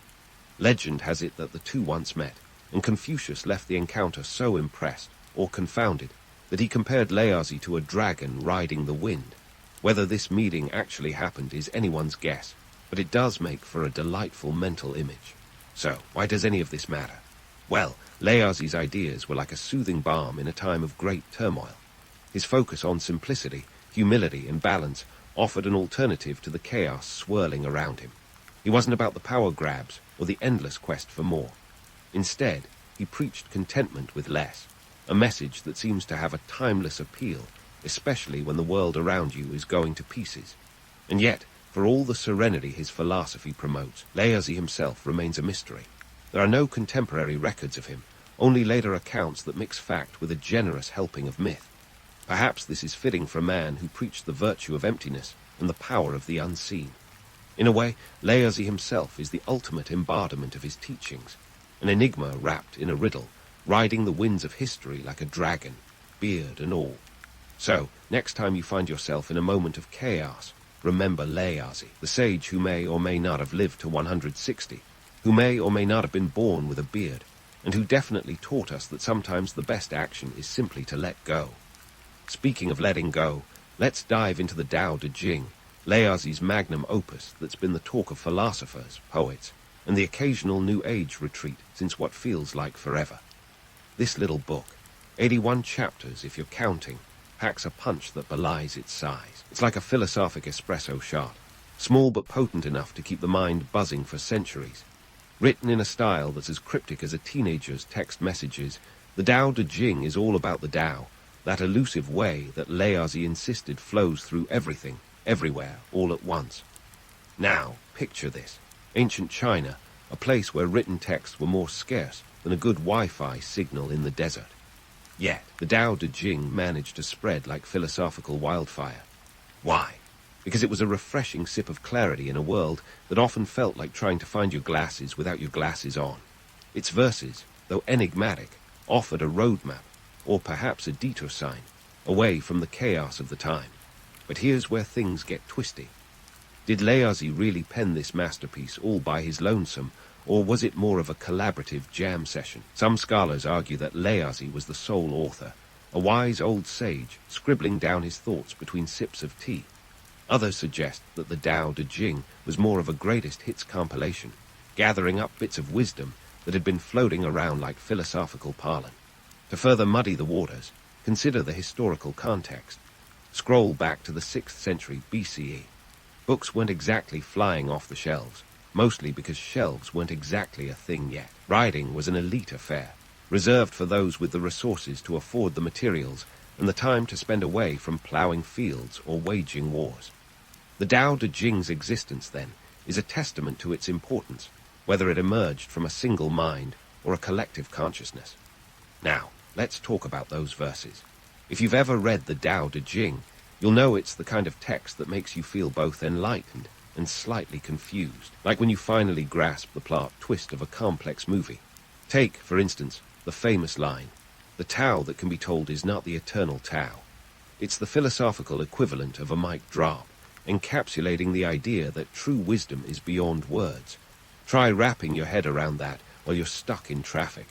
And then there's the equally iconic, "A journey of 1,000 miles begins with a single step." This nugget of wisdom might sound like something your fitness app would say to get you off the couch, but in Laozi's time, it was a revolutionary way of thinking about progress and patience. In a society obsessed with immediate results, sound familiar? This was a call to slow down and appreciate the process. Of course, as with anything ancient and revered, the Tao Te Ching has been translated and retranslated more times than a pop song gets covered on a talent show. Each version comes with its own flavor, its own interpretation, making it both a universal guide and a personal puzzle. It's been dissected, debated, and occasionally dismissed, but never ignored. The text's impact was profound, shaping not only Daoism, but also influencing Buddhism and Confucianism. It's a bit like how one hit song can inspire a whole genre of music, except with more existential pondering and fewer dance moves. The Tao Te Ching provided a counter-narrative to the more rigid, structured philosophies of the time, offering a path of simplicity and balance that appealed to those tired of the relentless grind, an ancient antidote to burnout, if you will. And yet, for all its wisdom, the Tao Te Ching remains as enigmatic as its reputed author. Some passages read like poetic riddles, inviting endless interpretation. Others are starkly pragmatic, offering advice on governance and leadership that would make even modern politicians pause if they were listening. This duality is perhaps why the text has endured. It's both a mirror and a window, reflecting the reader's own thoughts while offering glimpses into a broader, deeper understanding of life. But let's not get too swept away in romanticizing Laozi and his work. The harsh reality is that while the Tao Te Ching was promoting peace and balance, China was a land rife with conflict and power struggles. It's easy to imagine Laozi as an ancient influencer, advocating for a simpler life, while the world around him was anything but simple. The appeal of Daoism lay in its promise of harmony in a time when harmony was about as common as a unicorn sighting. As we ponder the Tao Te Ching's origins and ponder its meaning, we're left with more questions than answers, a fitting tribute to the man who, if legend is to be believed, lived a life as cryptic and timeless as his teachings. Whether Laozi was a solitary genius or part of a philosophical think tank, his work endures, inviting us to explore the Tao, and perhaps more importantly, to embrace the mystery of our own paths. Just remember, in the search for clarity, sometimes it's okay to get a little lost. As we ponder the Tao Te Ching's origins and its meanings, we're thrust into the post-Laozi era, where his words began to ripple out like a pebble tossed into a pond. Now, here's where things get intriguingly ironic. Daoism, a philosophy that champions going with the flow, managed to navigate through some of China's most turbulent undercurrents and come out on top. Enter the Qin dynasty, circa 221 BCE, a time when you didn't just lose an argument, you lost your head, courtesy of Emperor Qin Shi Huang. This guy was the real deal if you were into ruthless efficiency. Picture this, a ruler so paranoid about dissent that he ordered the infamous burning of books in 213 BCE. The aim, erase the past, rewrite the future. In a dystopian twist worthy of a George Orwell novel, scholars were executed, and texts that didn't align with the emperor's vision were up in smoke. Yet somehow, the Tao Te Ching emerged relatively unscathed. How? Well, it turns out that sometimes flying under the radar is the best way to reach the stars. You see, while Confucian texts were torched in the thousands, Daoism's cryptic nature might have been its saving grace. The philosophy's emphasis on non-action and harmony posed no immediate threat to Qin's iron-fisted rule, unlike the more prescriptive, order-focused teachings of Confucianism. So, while Confucian scholars were busy evading the emperor's wrath, Taoist texts were quietly being copied, hidden, and occasionally memorized by those who saw value in Laozi's musings. Here's where the irony dial gets cranked up to 11. The Qin dynasty, with its obsession for control, inadvertently helped Daoism by clearing the field of its philosophical competitors. In times when publicly agreeing with the regime was the safest bet, Daoism's subtle, indirect approach allowed it to meander through history like water slipping through the cracks of a stone wall. Fast forward to the Han dynasty, which followed the Qin like the calm after a particularly nasty storm. The Han rulers, realizing that maybe, just maybe, burning books and killing scholars wasn't the best PR move, took a slightly different approach. By 206 BCE, the Han dynasty had adopted Confucianism as the state ideology, probably a strategic bid to, not be universally despised. However, they didn't kick Daoism to the curb. Instead, they allowed it to flourish alongside Confucianism, like a philosophical yin to Confucianism's yang. The Han dynasty, with its population of around 60 million, was a sprawling empire where people were hungry, not just for food, but for ideas. Enter Daoism. Stage left. The Han emperors, particularly Emperor Wu, embraced a syncretic approach, blending Taoist ideas into their governance. This was a time when the lines between religion and philosophy were as blurry as a Monet painting viewed up close. Daoism, with its mystical appeal and promise of harmony, offered a comforting narrative in a world that often felt like chaos on steroids. But hold on. Before we paint too rosy a picture of Daoism's rise, let's talk economic context. The Han dynasty was an era of economic expansion and technological innovation, but also of heavy taxation and social stratification. Daoism's appeal lay in its promise of simplicity and balance, a balm for those grappling with the pressures of imperial taxes and the grind of agrarian life. It offered the allure of spiritual riches in a world where material wealth was unevenly distributed, with the elite enjoying silk robes while commoners patched their tunics. Now, here's the kicker. Daoism didn't just survive in the realm of ideas. It morphed into a religion, complete with priests, rituals, and temples springing up like mushrooms after a rainstorm. By the time we hit the 2nd century CE, Daoism was thriving, having woven its way into the fabric of Chinese culture. It offered not just philosophical musings, but a whole spiritual ecosystem, with deities, immortality quests, and alchemy thrown in for good measure. This transition from philosophy to organized religion wasn't just a spontaneous burst of creativity, it was savvy adaptation. As Daoism spread, it evolved to meet the spiritual and social needs of the time. Picture this: a Taoist priest in the Eastern Han period, clad in flowing robes, conducting rituals that promised health, longevity, and protection from malevolent spirits, services that were in demand in a world where life was often precarious and medicine, as we know it, was still centuries away. Of course, all this doesn't mean Taoism was universally loved. Like any movement that gains momentum, it had its critics. Some viewed its rituals and alchemy as mere superstition, while others saw its mystical elements as a distraction from Laozi's original teachings. But if history has shown us anything, it's that ideas, like people, tend to dress up for the times. Taoism's ability to reinvent itself was a testament to its resilience and relevance. And so, Taoism continued its journey, weaving through China's dynastic tapestry like an ancient river, sometimes hidden, sometimes roaring.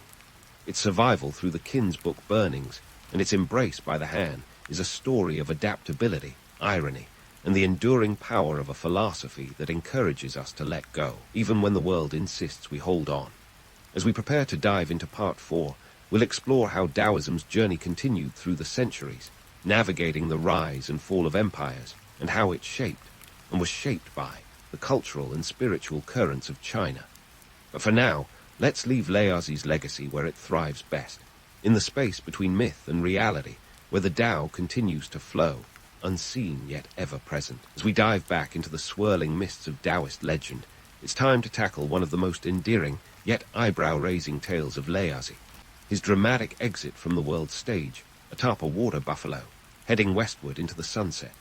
It's an image as vivid as a Hollywood epic, more fitting for a farewell scene in a blockbuster than a dusty scroll. But before we get too swept away by the romance of it all, let's dig into what might really have gone down. First, a little context. We're talking about a time when the average life expectancy was about 30 to 35 years, and long-distance travel involved more grit than glamour. Roads were often more wishful thinking than reality, and the idea of a leisurely ride on a water buffalo, an animal that's more akin to a lumbering tank than a graceful steed, seems more like a test of patience than a grand journey. Yet, here we are, with Laozi's mythical departure etched into the annals of history, as if he were an ancient rock star on a farewell tour. The legend goes that after penning the Tao Te Ching, Laozi decided he'd had enough of civilization's chaos. So, like any sensible sage, he hopped onto a water buffalo and set off towards the unknown. It's a story that's been retold countless times, painting Laozi as the ultimate nonconformist, refusing to be tethered by the constraints of society. But let's pause and consider, why a water buffalo? This animal, while a symbol of hard work and perseverance in agrarian societies, is not exactly synonymous with speed and grace. If Laozi wanted to make a quick getaway, he might have chosen a horse, or perhaps just stayed put and meditated on the absurdity of it all. In reality, the tale of Laozi's departure is likely a tapestry woven from threads of truth and fancy. The historical record is scant, and the accounts that do exist were penned well after his supposed lifetime. But why let facts get in the way of a good story? The allure of the water buffalo tale lies in its symbolism. It paints Laozi as a man in harmony with nature, unburdened by the trappings of power and prestige. It's an image that resonates with anyone who's ever dreamed of leaving it all behind for a simpler life. Now, why does this myth persist? Because, quite frankly, myths are way more fun than mundane reality. They capture our imagination and offer a narrative that's both comforting and inspiring. The idea of Laozi vanishing into the wilderness suggests a freedom that many of us crave, an escape from the grind of daily life. It's a romantic notion, and one that makes the philosophy of Taoism even more appealing. Who wouldn't want to follow in the footsteps of a sage who shrugged off the world's problems and found peace on his own terms? Yet the gritty reality of Laozi's time was far less idyllic. The Zhou dynasty was in decline, and the socio-political landscape was a mess of power struggles and philosophical debates. In this context, Laozi's teachings offered a respite, a call to embrace simplicity in a world that was anything but. The myth of the water buffalo ride, then, serves as both a metaphor for and a counterpoint to the chaos swirling around him. It's a story that highlights human nature's penchant for mythologizing figures who defy the status quo. But let's not sugarcoat things. Life in ancient China was tough. For the average person, daily existence was a grind of farming, subsisting, and surviving in a society where the class you were born into largely dictated your fate. The appeal of Laozi's philosophy lay in its promise of a different path, one that valued humility and balance over ambition and accumulation. In a world where inequality was the norm, Daoism's call to live in harmony with the Tao was a radical idea. Even as we unpack the romance of Laozi's legends, we must acknowledge their enduring power. They remind us that behind every myth is a kernel of truth, a reflection of the hopes and dreams of the people who spun these tales. Laozi's journey, whether real or imagined, speaks to a universal longing for freedom and meaning, transcending the confines of history and geography.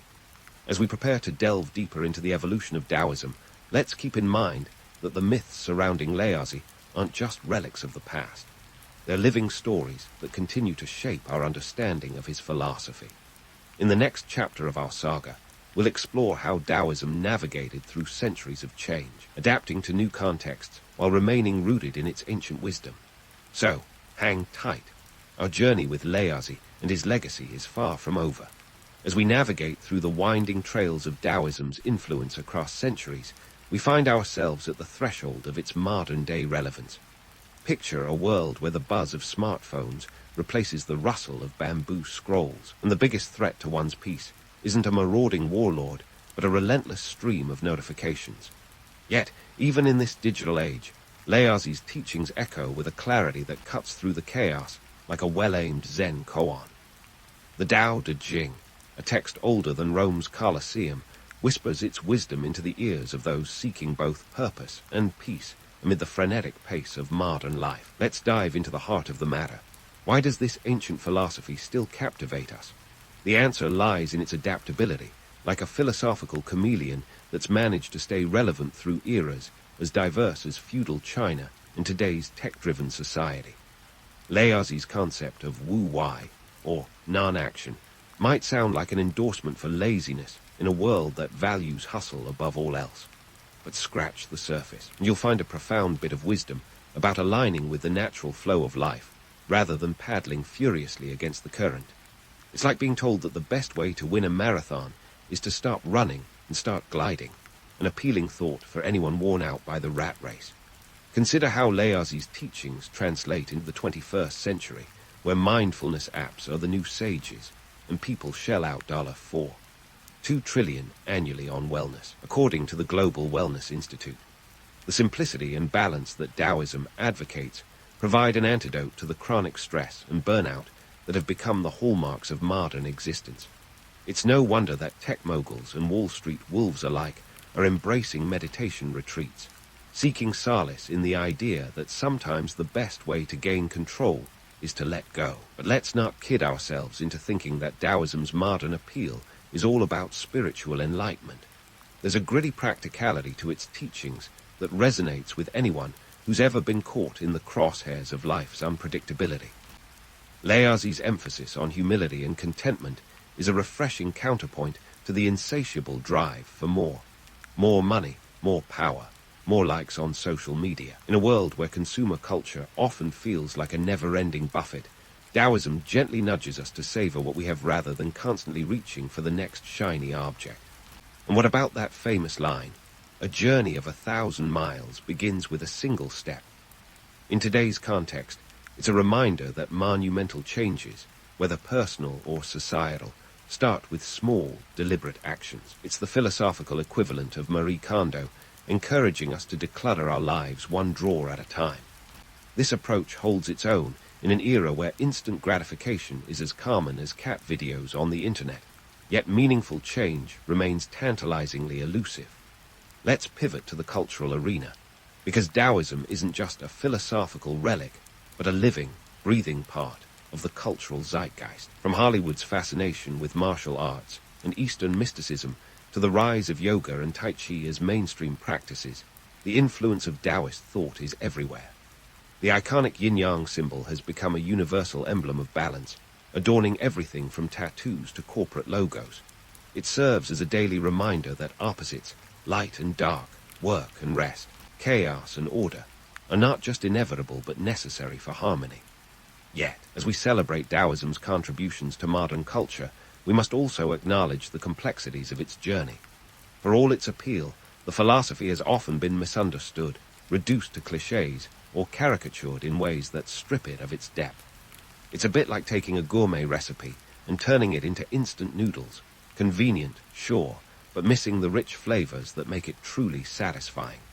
Moreover, Taoism's adaptability has sometimes led to its dilution, with New Age interpretations veering far from Laozi's original intent. But perhaps this is the fate of any philosophy that spans millennia, to be both revered and revised, cherished and challenged. It's a testament to the enduring allure of Laozi's wisdom that it can withstand such scrutiny and still emerge with relevance intact. So, as we draw this historical journey to a close, what can we glean from the legacy of Laozi and his teachings? Perhaps it's that the true power of Taoism lies not in its ability to provide answers, but in its encouragement to ask the right questions. In a world that often prizes certainty over curiosity, Laozi invites us to embrace the mystery and find beauty in the journey itself. As we step back from the pages of history, let's remember that Laozi's greatest gift is not a set of rigid doctrines, but a gentle reminder to live with intention and awareness. Whether you're navigating a corporate boardroom or a quiet meditation space, the Tao is there, an unseen force guiding you toward balance and harmony. In the end, Laozi's legacy is as much about the journey as the destination. It's about finding peace amid the chaos, humor in the absurdity, and wisdom in life's simplest moments. So, the next time you find yourself caught in the whirlwind of modern life, take a page from Laozi's book and let the Tao guide you.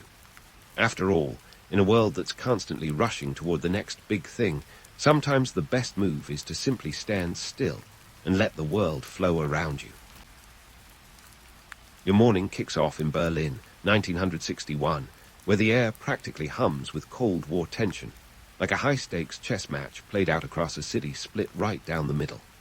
As a spy, you're navigating a city that's not just divided by ideology, but by the very real, very tangible Berlin Wall. And let's be clear, it's not just a wall, it's a monstrous concrete serpent slicing a city, a people, a world. Before you dive into the espionage escapades of the day, let's talk about the setting. West Berlin's bustling with economic vitality, thanks to the Marshall Plan, which funneled a cool $3 billion into Western Europe's veins post-World War Roman II.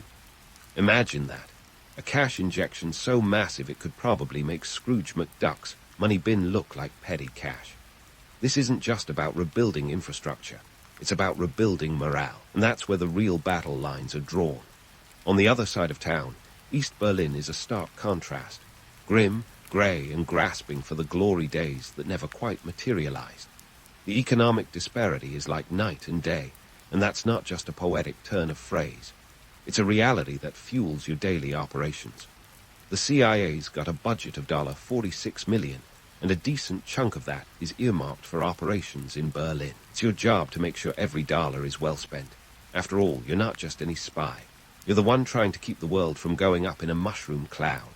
Your day starts with a briefing that's equal parts absurd and terrifying, because welcome to the Cold War. The absurdity, the fact that the fate of the world could hinge on a miscommunication or a misunderstood signal. The terror, knowing that at any given moment, someone could press a button and change life as we know it. And here's where the myth-busting comes in. Hollywood loves to glamorize the spy game, turning it into a world of tuxedos, martinis and gadgets that would make James Bond blush. But your reality is more mundane and more dangerous. It's about deciphering codes, not cracking safes. It's about understanding the political chessboard, not just playing it. It's about keeping your head down and your wits sharp in a city where the wrong move could put you on the wrong side of the wall. The economic divide between East and West isn't just a backdrop. It's the stage upon which every espionage act plays out. The US didn't pour billions into Europe out of sheer generosity. It was a calculated move, a way to ensure that Western Europe stayed free and vibrant, and firmly anti-communist. The money paved roads, built schools, and most importantly, kept the Soviet influence at bay. In the spy game, that's as good as gold. You step into the streets, and the contrast is immediate and stark. West Berlin is all neon lights, jazz clubs, and the whiff of prosperity. East Berlin feels like stepping into a black and white photograph, the color leached out by years of Soviet control and economic stagnation. The difference isn't just visible, it's palpable. It's in the way people walk, the way they talk, the way they look at the future with either hope or resignation. Your mission today is to gather intel on a potential defector, a scientist who's grown disillusioned with the East's empty promises. It's a delicate dance, one where a wrong step could mean disaster. But that's the thrill of it, isn't it? The knowledge that one piece of information could tip the scales in this ideological tug-of-war. As you navigate through the city, you can't help but marvel at the absurdities that define this era. The fact that the CIA's budget could fund entire small countries. Yet here you are, spending it on informants, safe houses, and covert operations. The fact that while people on one side of the wall are living in relative comfort, their neighbors on the other side are struggling for basic necessities. It's a world where contradictions aren't just common, they're expected. And yet, amidst the absurdities, there's a grim determination. Because everyone, on both sides of the wall, knows what's at stake. The fate of millions, the future of nations, the very survival of a world perched precariously on the brink of nuclear annihilation. It's enough to make anyone's head spin, but for you, it's just another day at the office. As the day stretches on, you gather the intel, make the contacts, and unravel the threads of the complex web you're caught in. It's not glamorous work, but it's crucial. It's the kind of work that never makes the headlines, but always makes a difference. And while the world outside may be divided by walls and ideologies, your mission is to see the bigger picture, to understand the nuances, and navigate the murky waters of espionage with a steady hand. In the end, it's not just about the money, the politics, or the espionage. It's about the people, the ones who live in the shadows, who fight for a future they can barely imagine, who hope for a world without walls. And that, more than anything, is what keeps you going. Because in this game of shadows, every move matters, every decision counts, and every day is another step toward a future that, with any luck, will be brighter for everyone. And so, as you wrap up the morning's intel gathering with the kind of satisfaction that only a spy can truly appreciate, it's time to head over to Checkpoint Charlie. Ah, Checkpoint Charlie, where the East meets the West, not with a friendly handshake, but with a steely gaze that could cut glass. This is the front row seat of the Cold War theater, where high drama unfolds daily amidst a backdrop of barbed wire and bored guards. Checkpoint Charlie isn't just a gate. It's the stage where the global powers come to flex their muscles and wag fingers. The tension here is so thick you could slice it with a dull butter knife. But despite the high stakes, the place has a certain humdrum charm. Take the coffee, for instance. It's the kind of brew that makes you question the very definition of potable. Yet, it's the only thing keeping the guards and spies upright, so you gulp it down like it's liquid gold. Now, let's talk gadgets. Forget the Hollywood glitz and glamour. The real spy tools are more function than fashion. Enter the 35mm Minox camera, the darling of espionage circles. This tiny marvel of engineering is about the size of a candy bar and has more tricks up its sleeve than a magician on speed. It's the kind of gadget that makes James Bond's gadgets look like toys from a cereal box. Designed by Latvian engineer Walter Zapp, the Minox was the go-to for snapping secretive shots of top-secret documents. Each click of the shutter was a gamble, a roll of the dice, in a game where losing wasn't just a setback, it was the end. But before you get carried away with the romance of it all, let's do some myth-busting. While the Minox was indeed a marvel, using it wasn't all cloak and dagger excitement. It was more like a waiting game punctuated by bursts of anxiety. You'd stake out a location for hours, camera at the ready, fingers numb from the cold, only to find that your target decided to skip today's clandestine meeting. Or worse, they'd show, but with a KGB tail in tow, turning your mission into an impromptu game of hide and seek. Speaking of the KGB, let's debunk another myth, the legendary spy swap. You've seen the movies, a tense exchange on a foggy bridge, spies crossing paths like ships in the night, the world holding its breath. The truth, often these swaps were more bureaucratic mess than nail-biting thriller. They were negotiated like a tedious business deal, complete with paperwork that could rival war and peace in length. The bridge in question, the Glenic Bridge, saw its fair share of these exchanges, but the reality was less about suspense and more about the grinding gears of diplomacy. While the world marveled at the spectacle, the participants often found themselves stuck in a bureaucratic limbo, waiting for the signal to cross like extras in a geopolitical drama. And let's face it, not every spy swap involved high-profile agents. Sometimes it was just two governments swapping foot soldiers of the clandestine war, individuals whose names never graced the headlines. And let's give a nod to the economic undercurrents flowing through this divided city. Checkpoint Charlie wasn't just a crossing point. It was a stark reminder of the economic chasm separating East from West. West Berlin was a showcase of capitalism's shiny promise, a neon-lit rebuttal to the grey austerity of the East. The differences were staggering, a tale of two cities where one was flush with consumer goods and jazz, and the other was grappling with shortages and socialist realism. But why did this matter? Because ideology wasn't just a battle of ideas, it was a contest of prosperity. Each side wanted to prove that their way of life was the ticket to a better future. For the West, it was about waving the flag of freedom and economic opportunity. For the East, it was about the promise of equality and a classless society, albeit one that was struggling to keep the lights on. This wasn't just a Cold War. It was a war of contrasts, played out in the streets of Berlin. As you sip that last drop of regrettable coffee and check your watch, remember that each move you make here is a step in a much larger dance. The Cold War might be a game of shadows, but it's the people in the trenches, the ones with the camera in their pocket and the nerves of steel, who keep the world from teetering over the edge. So, next time you hear the click of a Minox or see a guard sauntering by with a cup of dubious coffee, know that history is being made, even in the mundane moments. And with that, you're off to your next rendezvous, leaving Checkpoint Charlie behind, but never quite out of mind. It's time to leave Checkpoint Charlie's tense buzz and head to a rendezvous with destiny, or at least with your contact, in a dimly lit cafe that's seen more secrets than a confessional booth. Here, the air is thick with cigarette smoke and intrigue, the universal perfume of espionage. You slide into a booth that's seen better days and order a cup of coffee that might as well be brewed with ground-up classified documents for all its potency. Your contact arrives fashionably late, as is the unwritten rule in the spy handbook. He's a wiry man with the kind of face that blends into a crowd, the perfect asset in a world where invisibility is your greatest strength. Over a plate of schnitzel that's more gristle than gourmet, you exchange pleasantries that are more about feeling each other out than actual conversation.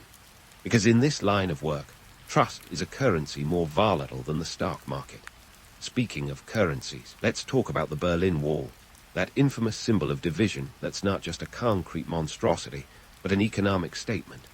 Constructed at the cost of about 5 million East German marks, it's a testament to the East's desperation to stop the brain drain of its best and brightest to the West.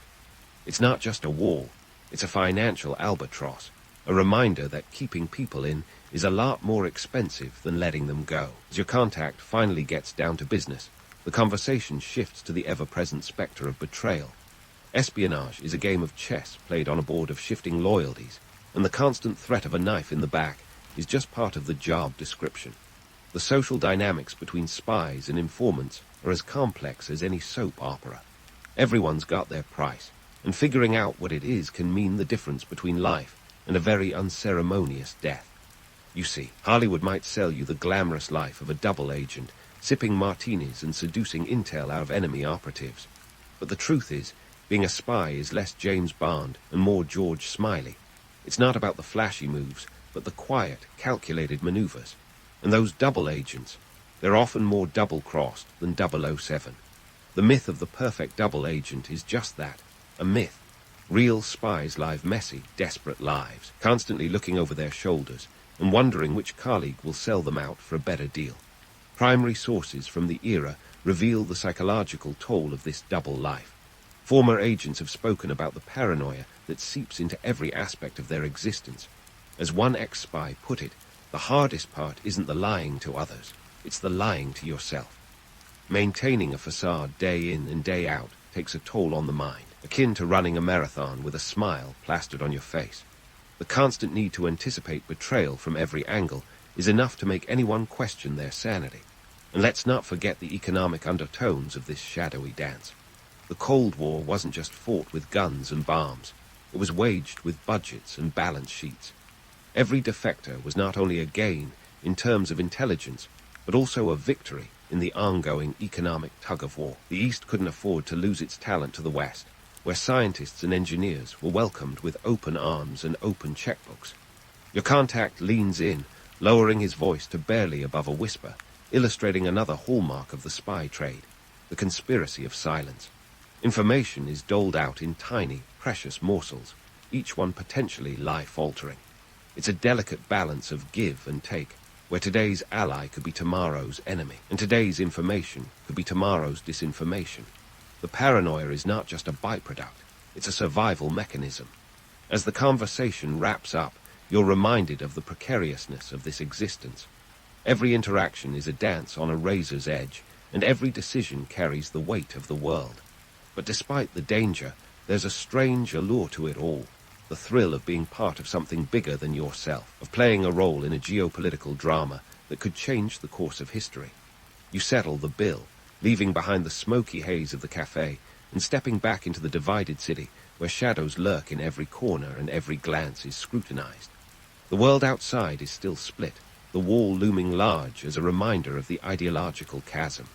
The stakes are high, the tensions palpable, but the game is far from over. As you move toward your next assignment, the complexity of the Cold War continues to unfold, each step a new chapter in this intricate saga of espionage and intrigue. Stepping back into the divided city, you're immediately reminded of the Berlin Wall's imposing presence. It's more than just a physical barrier. It's a concrete exclamation point in the story of Cold War tensions.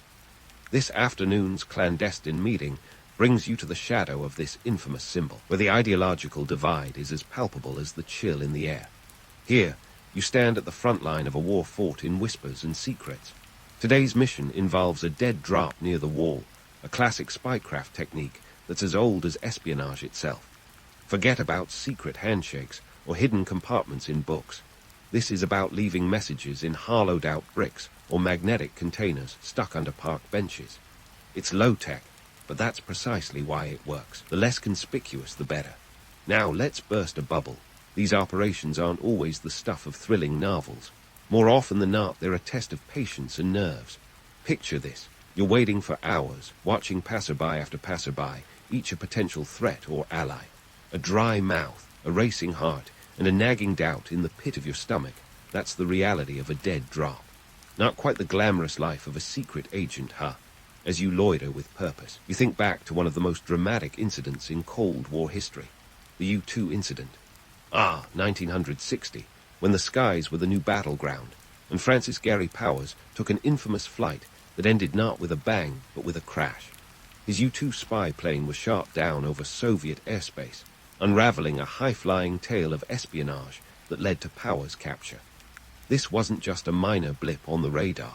It was a full-scale diplomatic disaster, complete with finger-pointing and red-faced denials. The U-2 incident starkly highlighted the stakes of the espionage game. When Powers' plane went down, it wasn't just a mechanical failure. It was a failure of diplomacy, a public relations nightmare that made the world question the ethics of aerial surveillance. It reminded everyone that in the Cold War, the line between hero and scapegoat was razor-thin. Back at the wall, your dead drop is finally complete. Now, it's time to decode a message with the subtlety of a surgeon performing heart surgery in a bouncy castle. Coded messages are the lifeblood of espionage, intricate puzzles designed to keep prying eyes at bay. They're more art than science, often involving a cipher that could stump even the most dedicated crossword enthusiast. The enigma of it all, it's both a thrill and a migraine waiting to happen. Speaking of enigmas, let's address the myth of the spy with a heart of gold. It's a romantic notion, isn't it? The idea that somewhere beneath the steely exterior there's a moral compass pointing true north. But in the shadowy world of espionage, survival often trumps sentiment. The harsh reality is that most spies are pragmatists, driven less by ideology and more by necessity. The heart of gold, more like a heart of survival instinct and a mind for strategy. Yet, the allure of the romantic spy endures, fueled by novels and films that paint espionage in broad, glamorous strokes. In reality, it's a grind, an endless cycle of information gathering and dissemination, where the lines of right and wrong blur into a grey haze. For every tale of heroism, there's a counter-narrative of betrayal, a reminder that in this game, the stakes are as high as the cost of failure. Economic realities underscore every move in this chess match of nations. The East's financial woes are mirrored in its desperate attempts to retain talent, while the West flaunts its economic prowess with the subtlety of a neon sign. The Wall is a testament to these competing ideologies, one side a showcase of consumerism, the other a sobering display of scarcity. In this environment, every defection is a coup, every captured asset a blow. The exchange of spies, when it happens, is less about personal valor and more about political currency. It's a strategic maneuver in a game where human lives are pawns on a geopolitical chessboard. The stakes are as real as the concrete dividing the city, and as unforgiving as the winter winds cutting through Berlin's streets. As the afternoon sun dips towards the horizon, casting long shadows over the wall, you're reminded that this isn't just a job, it's a way of life. It's about balancing on the knife's edge, eyes wide open to the dangers that lurk in every corner. The Cold War may be fought in the shadows, but its impact is as tangible as the wall that cuts through Berlin's heart. Your day isn't over yet. There's always another mission, another secret to uncover, another piece of the puzzle to fit into the ever-evolving picture. But for now, it's time to retreat from the wall's shadow and head towards your next rendezvous. The Cold War waits for no one, and neither do the players caught in its web. As you move through the city, the weight of the day's events settles in. The espionage game is as relentless as it is unforgiving, a constant reminder that in the world of shadows, nothing is ever as it seems. And yet, for all its dangers, there's a strange satisfaction in knowing that you're part of something larger, a story that's still being written, page by page, moment by moment. So, as you disappear into the crowd, remember that the Cold War's greatest battles aren't fought with bullets or bombs, but with whispers and wits. The drama may unfold in the shadows, but its effects are felt in every corner of the divided city. And in this dance of deception, every step counts, every decision matters, and every day is another chapter in the saga of espionage and intrigue. And so here you are, another day in the life of a Cold War spy, winding down amidst the twilight shadows of a divided Berlin, as you stroll past the wall that cleaves this city and the world into ideological halves. It's hard not to reflect on the surreal tapestry of experiences woven throughout your day. This is more than just a job. It's an existential tightrope walk where the stakes are as high as the Iron Curtain. The allure of espionage is undeniable, isn't it? It's the stuff that fuels novels, films, and the imaginations of those drawn to the romance of a life lived on the edge. But let's face it, real life isn't a James Bond film. The truth is far more complex, with espionage being less about martinis and more about migraines. It's not just a game of cat and mouse. It's a high-stakes chess match where every move could be your last, and every decision echoes through the halls of history. Take the Berlin Wall itself, a 96-mile-long barricade, not just of concrete and barbed wire, but of fear and propaganda. It was meant to be a symbol of strength, yet it stood as a testament to insecurity, a stark reminder of the lengths to which regimes would go to maintain control. Over its 28-year reign, more than 100,000 East Germans attempted to escape, risking it all for a taste of freedom. These were human stories of bravery and desperation that cut through the political rhetoric like a knife through butter. As your day draws to a close, you can't help but think about how this era of shadow games has shaped the world we know today. The Cold War wasn't just a period of geopolitical tension. It was a crucible that forged modern society.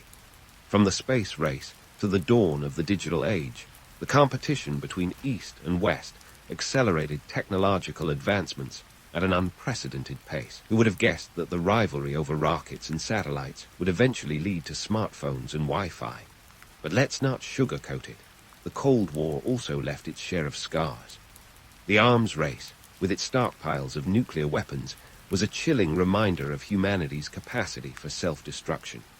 At its peak, the world was armed to the teeth, with enough firepower to obliterate life as we know it multiple times over. It's a stark contrast to the romantic notion of the dashing spy, reminding us that behind the glamour lies a very real and very dangerous world. And then there's the cultural impact. The Cold War seeped into every corner of popular culture, shaping movies, music, and even fashion. Spy thrillers became box office gold, while musicians penned songs that captured the zeitgeist of an era defined by tension and uncertainty. Even today, the echoes of that time linger, with espionage dramas and retro aesthetics continuing to captivate audiences worldwide. Yet, for all its drama and intrigue, the world of espionage was as much about human frailty as it was about heroism. The spies who navigated this murky landscape were often ordinary people placed in extraordinary circumstances. They faced moral dilemmas that tested their loyalties and character, revealing a side of humanity that's far from the polished veneer of cinematic heroes. Let's not forget the economic undercurrents that drove much of the Cold War narrative. The West's prosperity was both a carrot and a stick, a beacon of hope for those trapped behind the Iron Curtain. The Marshall Plan, with its $13 billion investment, was not just an act of generosity, but a strategic play to stabilize Europe and prevent the spread of communism. It was a calculated move that paid dividends in the form of economic recovery and political allegiance. As you reflect on these realities, it becomes clear that the legacy of the Cold War is not just a relic of the past, but a living, breathing influence on the present and future. Its lessons are manifold, teaching us about the balance of power, the importance of diplomacy, and the ever-present threat of hubris. So, what's the takeaway from all of this? Perhaps it's that the Cold War was a complex tapestry of contradictions, where ideals clashed with reality, and where the line between friend and foe was often blurred. It was a time when the world teetered on the brink of annihilation, yet managed to pull back from the edge, a testament to the resilience and folly of human nature. As you wrap up your day, heading back to your safe house, or perhaps to another rendezvous, remember that the Cold War era was as much about the people who lived it as the politics that defined it.